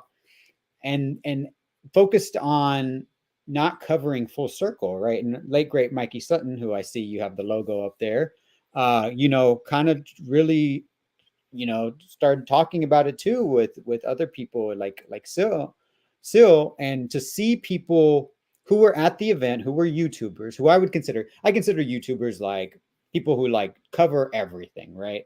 They're not really like, they're just like, hey, what's the trendy thing? I'm gonna go talk about that, you know? Okay, now, so after the Snyder Cut came out, it really started to become clear to me that really our fandom, I think you know this, Odd, it's infiltrated by plants, people masquerading as fans. But if you think about it, these executives who begrudgingly had to greenlight the Snyder Cut, they knew what was going to happen at the end. They knew that the movie was going to end on a cliffhanger. They knew if we were so mobilized and so passionate and relentless to the point where we were going to get the Snyder Cut, once we got that, they knew we weren't going to stop. We were going to need the sequel as well, and the other sequel, and the spinoff, the Bat flick, and this. So I think that's when the tactics these studios do came into play. The plants were embedded, right? So then when people after Snyder Cut said, move on, you got this, be happy with this. People that I thought were genuine fans, I was like, wow. Like, so YouTubers started talking bad about Sky, Sil, and Leon on the timeline on Twitter. And I was like, I was there. They were nothing. And I'm telling you, 100%, Zod. We've said this on several streams. Nothing but cool, calm, collected. I don't know if you've ever met Skywalker in person, but the person, no, not yet, not yet. The person you see on streams, he's just cool. He really. Oh, I know that. I've had a lot of private conversations offline with Sky, and he is one of the coolest people you will ever meet. I can honestly say that. Leon's really cool too. Leon's so cool. I interacted with Leon because he wasn't there for all the days. I don't think he wasn't there for Man of Steel Day. I don't think, because the first day is when I saw Sil and Skywalker, and I guess I was the first person to ever recognize Sky. I don't know about Sil, but we took a picture when I was in line, and then people who weren't at the cool table, who were working the event at Full Circle and interviewing Zach, came by close by, and I told Mikey Sutton, and so I was like, I was there for it. I was like, knowing the drama, I was like, oh, what's gonna happen here? And it would ultimately being nothing, right? But people talk a big game on Twitter, right? And so when you're lying about something that's not true, it's an injustice. We all are fans of DC and the Justice League. So I had to come on to Sil's birthday stream and talk and set the record straight, right? And this community just embraced me, I guess, because Sil and Sky and Leon kind of vouched for me. And so I've known you guys for so long, but you guys just opened your arms open to me and embraced me. And I've been so really blessed because I was in a depressive state in 2020 after losing a partner who was like my friend and confidant to talk about all this stuff, right? And then during the pandemic, it was hard, you know, and so I would listen to YouTube. I really wouldn't really interact, but I would just listen to what you guys would talk about on streams and stuff. And therefore, you know, I started with Sil and Mikey Sutton, and then I've heard about, you know, other people in the movement as well. And so now I've just started, you know, being a guest on people's streams, and ultimately, you know, graduated to episode 94 of Late Night Q&A with you. And I just don't want people who are fans like me to be lied about, right? So that's the whole reason why I kind of unveiled myself on Sil Abdul's birthday stream back in 2023. And luckily you were on that stream. Bat Dan was on that stream. Necron was on that stream. Mikey Sutton, God rest his soul, was on that stream. And I consider myself so lucky, Zod, to have interacted with all of you guys on that one stream. It was an open panel, and all you guys were there, right? And I told you guys, like I don't think that, you know, this is not going to be over, because we're going to keep going. We're like Zack Snyder. We are going to, you know, keep marching forward no matter what happens. You know, Zack, after all he's went through, a lesser man would throw his hands up being like, this Hollywood cesspool, F it, you know, I'm not going to do this anymore. But he's a passionate filmmaker. It's in his blood. It's in his DNA, right?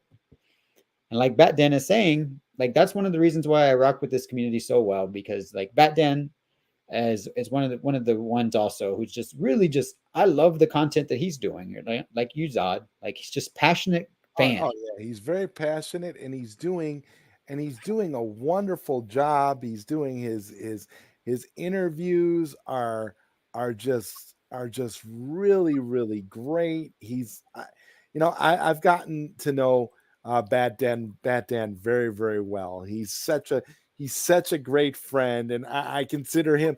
He's one of the guys that I will go to when I want to talk about something like when it comes to like stuff with shows and stuff, like me and APAS, we talk about everything. And then when I want to talk to somebody else with regards to stuff like that too, I will, you know, confide in Bad Dan, and him and I, we talk a lot personally, and you know, he's become such a great friend. Like I feel like I feel like I just feel blessed to, like you, to know so many great people in this fandom that we're in, and they have gotten so close with people and connected so well. And like I said, I couldn't be more happy to have you on here with me, for you to be coming on here today too, because I feel like it was a long time coming, Yeah. and again, you keep mentioning that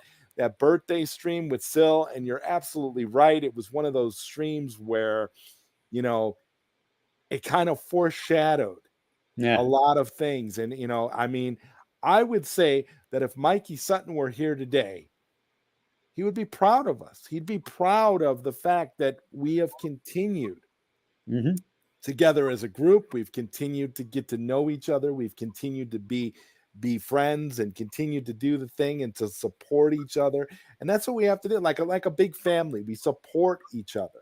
No matter what happens, we're here for each other. And it's like everybody in this group knows if they have an issue, they can go to each other. We can go to each other. If you need something, you can come to me. I can come to you. We have that kind of a group, and it's a beautiful thing, and it's second to none. And I don't think we will ever, I don't think a lot of other groups have that. And I think that's one of the main reasons why, the Cell movement gets attacked so much. It's like they say they hate us because they ain't us. Yep. And that's really, the reality of the situation. And, like Bat Dan says here, the real us united. And that's kind of what it is. It's like, we're the real us united, not the us uninvited people or us not invited people from some previous campaigns. Only certain elites who believed certain things were, trusted to be, custodians of greatness, I guess. But you know what, Josh? There's something I want to do right now, because, you're here, and, we've been talking a lot about friends and people that we're close with. And I got somebody who's sitting in the back who has a question for you and would like to ask you something. And he was going to do it in the chat, but I thought about it, and I'm like, yeah, exactly. This is a great community. I couldn't agree more. Sin Havoc. And I thought about it, and I said, well, you know what? I'm just going to we'll just bring you on. You can come on and you can ask your question. And after you ask your question, we'll kind of wrap this up, because we got Skywalker the Jedi coming up. Shout out to him. He's doing a live stream coming up. And I absolutely hate when I have control over it. I absolutely hate conflicting with other live streams. But one thing I will tell you before I bring this individual on is that you are welcome here anytime. And I definitely would love to have you on again in the very, very near future. I haven't decided what I'm doing for episode 100 of Late Night Q&A yet. I got a lot of ideas, but I haven't really decided where, but we are fast approaching and we're getting there. And so without further ado, I would like to bring on our special guest for tonight. Ladies and gentlemen, welcoming back to Late Night Q&A with ZodWriter and Josh Herrera tonight, we've got Bat Dan's thoughts. What's up, Bat Dan? Well, first of all, thank you for your kind words earlier. I really appreciate it. Yeah, I strive to make great content and strive to help promote, help to work with other content creators, which is actually why I'm putting Josh on the spot for this question. So, Josh, as you know, I've been doing a Zack Snyder movie review hype series to get ready for Rebel Moon Part 2. Yes, sir. ZodWriter and I recently reviewed Army of the Dead. And next we were going to review Army of Thieves as one of the two non-Zack Snyder directed movies I'm doing in the series, because I still feel like there's a lot of Zack Snyder in that movie. And I'm putting you on the spot. The plan for now is March 5th. Putting you on the spot to ask you, Josh Herrera, if you would join Zod and myself. Okay. This might be a little awkward, Bat Dan. Okay. I don't know if I told you. Maybe I didn't. I would love to, depending on the time. March 5th, I actually have tickets to go to see Oh, Rebel right. Moon in theaters with Zack Snyder here in my city. Yeah, that's right. We can change the date then. That's Okay, not March I would 5th is love not to. I was like, I have tickets to see Zack Snyder, man. But I would love if it like depending. I imagine you would want to do it at night, right? yeah, It's but my screening's at 6:30, so I don't know. we're not And married to March 5th. okay, I would love to, as long as it's probably not March 5th, because I will be hanging out with Mr. Zachary Edward Snyder, watching Rebel Moon in theaters and Dawn of the Dead. But if it wasn't Zack Snyder, I would totally be there. I You know promise. what though? You know what though? That's one of the greatest reasons not to be available that I can think of. I'm so You know, I sorry. gotta Yeah. be honest with you. When you gave that response is almost as good as the question that I Dan was know. asking you. I'm like, that's perfect. I was like, okay, yes. Already had a response, and then I was like, ooh, March 5th. But can we do it another day? Yeah, we could probably do again, we can do any day. The March 5th is not married to. We could I was thinking maybe and again, I'm just kind of thinking on the spot right now. We could maybe do Sunday because I kind of want to do it Hey. before. Stop right there. I'm in. Okay, sounds good. We'll do it As long as Sunday it's not then. March 5th, I'm in. Perfect I'm then. in, Sunday it is. All right. I sorry. Yeah, I don't know if I announced that to everyone, but I literally a buddy just messaged me yesterday, sent a link. He knows I'm a Zack Snyder fan. He saw Rebel Moon with me in theaters. He's like, guess who's coming to Austin? I was like, purchase. So there's going to be a Q&A, and I will try to ask Zack Snyder a question. But yes, for Army of Thieves, I would love to join you and ZodWriter for that show. Yeah, we could Perfect. do it. We could do it on that weekend. That actually sounds like a good idea to do it on like a Sunday, Dan. That'd be fine. 100%. Perfect. Yeah. Let's do it then. Sunday at we'll figure out the time later. We don't have to be too specific right now, but And you heard it here and go on. can I just really thank you, Bat Dan, because you like ZodWriter was talking earlier.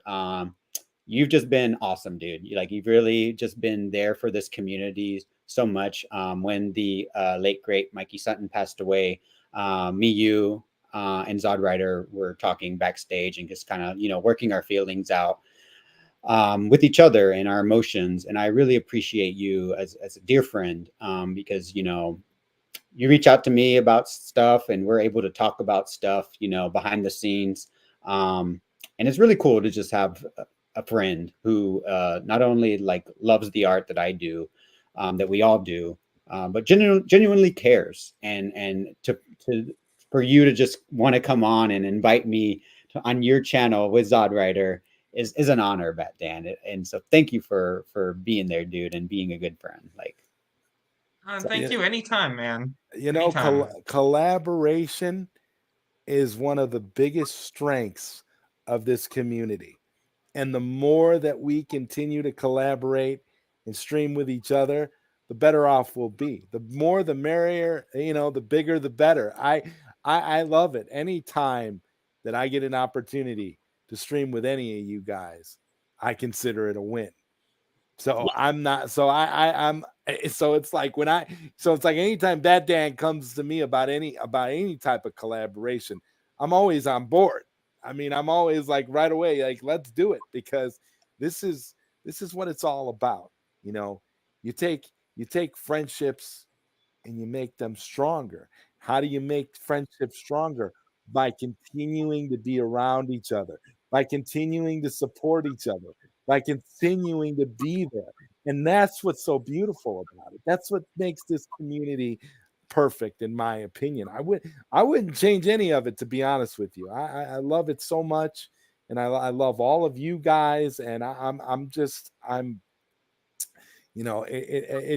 it humbles you, because you realize just how much this thing means to everybody. And it just radiates with positivity, even though we'll talk about all these negative topics, but we're still positive because we're positive amongst each other, and we're always going to be there and supportive of each other. And Taladia plays makes a great point. Taladia says, yes, it is collabs, works well in this community. I would love to have Josh on my channel when he is free. So there you go, Josh. You have another offer on the table from Taladia Plays. And you know what? We're gonna like wrap things up. So any last questions or comments, put them in the chat, and we will wrap this up and get final thoughts. I want to thank Bat Dan for being here with us for the final segment of Late Night Q&A featuring Herrera. This is always a pleasure. And Bat Dan, you know how I feel about you, man. You're always welcome, no matter what stream it is. Retro Nerd Girl says, oh yes, when Mikey passed, Bat Dan's thoughts was so thoughtful to host a vigil. It was so helpful to me, so amazing and kind. Absolutely. Absolutely, Retro Nerd Girl. I couldn't agree more. That, you know, behind the scenes, just getting it all out when we were together, because we were all emotional. Yeah. It was a very, very tough time for everyone. And, you know, it's still a tough thing to talk about, but ultimately we have each other, and Mikey would be proud of that. He would. Be proud of the way that we've continued to support one another, and the way we're going to continue to support each other.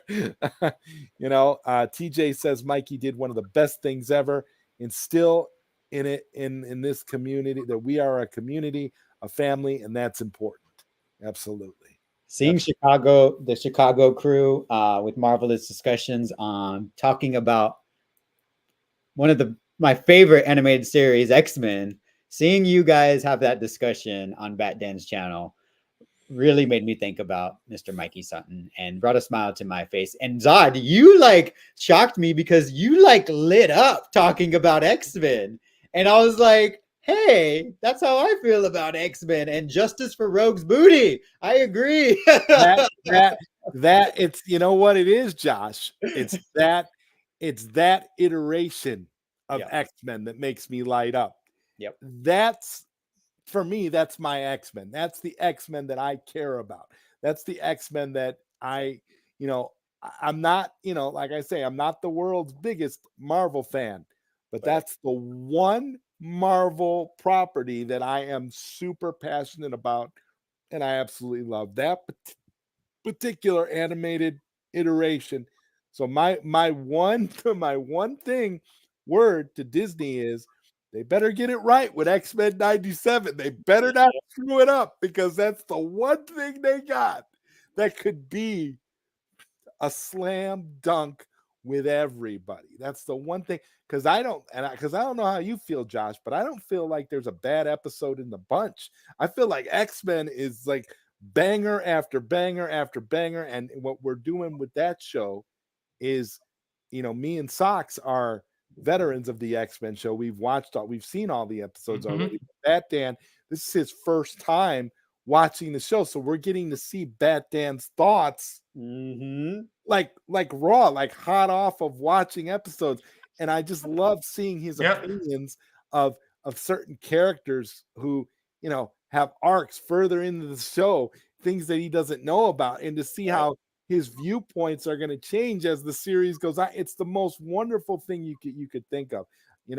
Josh, I really wish, man, I swear to God, I'm going to say this now, since we're putting you on the spot. I really wish you were available, because it would be great, to have you joining us for some of these, because we're going to do the entire series, and then we're going to go into X-Men 97. It's going to be wonderful. I know I am joining. Bat Dan knows that I am a huge X-Men fan, and I think I'm going to be on his live action ones. But yeah, if there's ever a spot for the cartoon, I know that series like the back of my hand. 92 was Batman the Animated Series and X-Men the Animated Series. I still have my Pizza Hut VHSs that there were promos with introductions by Stan Lee, Chris Claremont, and some of the other showrunners. And yeah, that show, I love that you and Socks, shout out to Socks Bulletins. Great, like he's same way, lights up knowing the knowledge of the actual that's the most I've ever heard Socks talk on a stream. He's same way.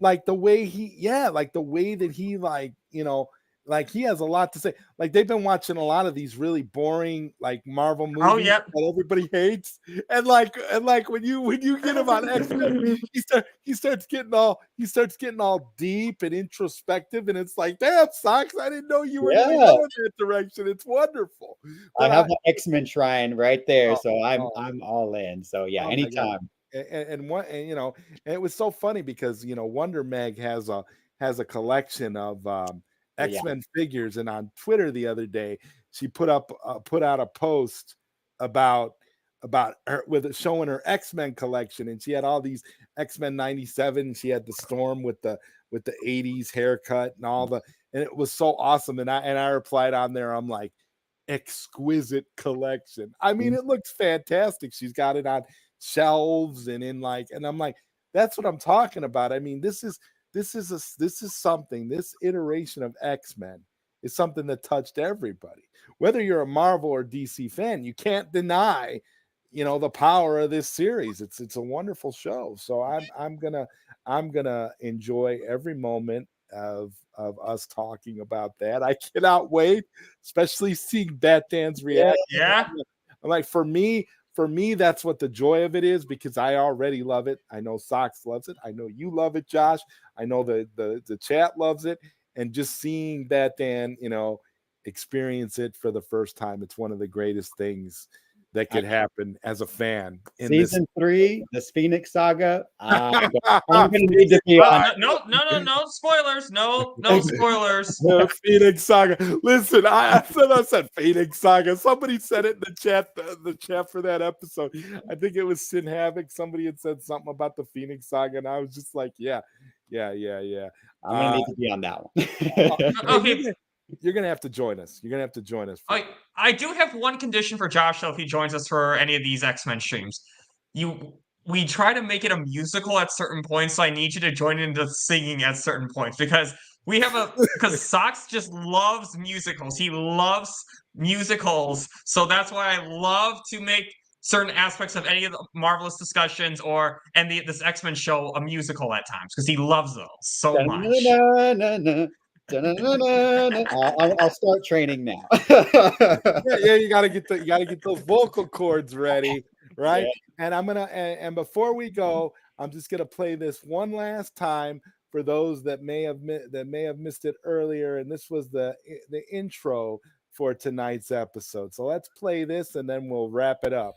I can't believe ZodWriter is at nearly 100 episodes with his Q&A thing. That's so cool. Anyway, this is episode 94, and joining Zod tonight is my fellow speedster adjacent to the SnyderVerse, the Just Josh and you cosplaying hero, Josh Herrera. Enjoy the stream, but before I go, one last thing. Sell ZSJL to Netflix, sell SnyderVerse to Netflix. Yeah. And on that note, I gotta ask you one more question, Josh. What's with the Just Josh in you? Can you talk a little bit about that, bro?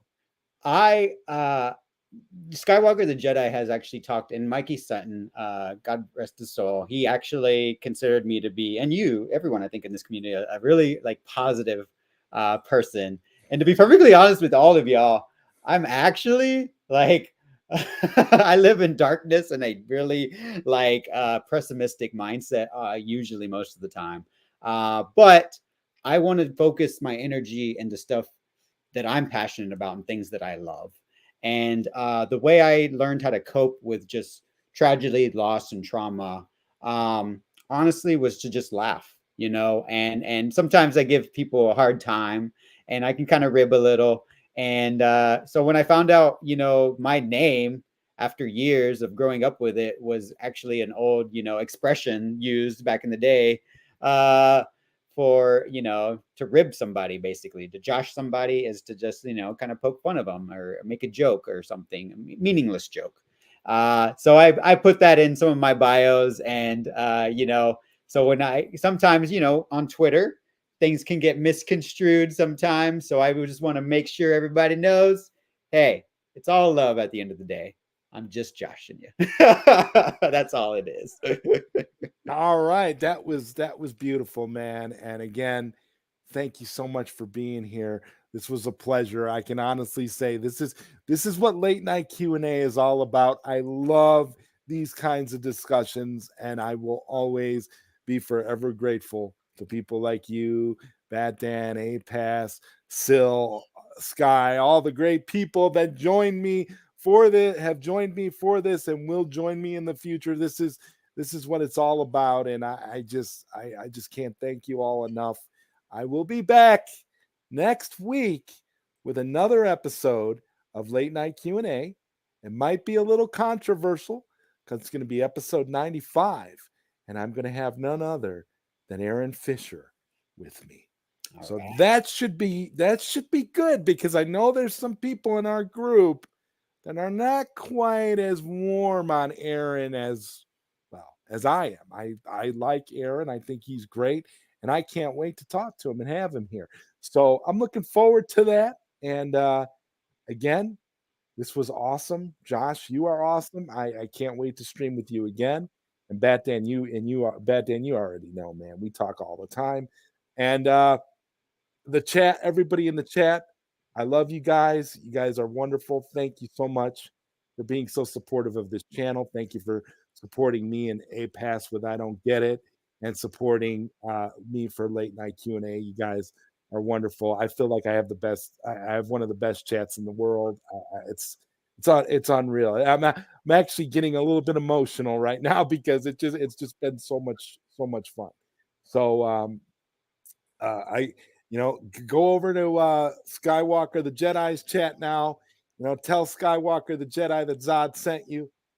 I'll probably pop in for a few minutes myself before I go to bed. Sky tends to go a little bit late, go a bit late when it's in the middle of the week and you got a work day. But I know it's West Coast, so that's why I don't always catch Skywalker stuff live. But I'm gonna try to pop in and check him out. So thank you very much again, everybody, and we'll see you next time. Have a fantastic day. See y'all later.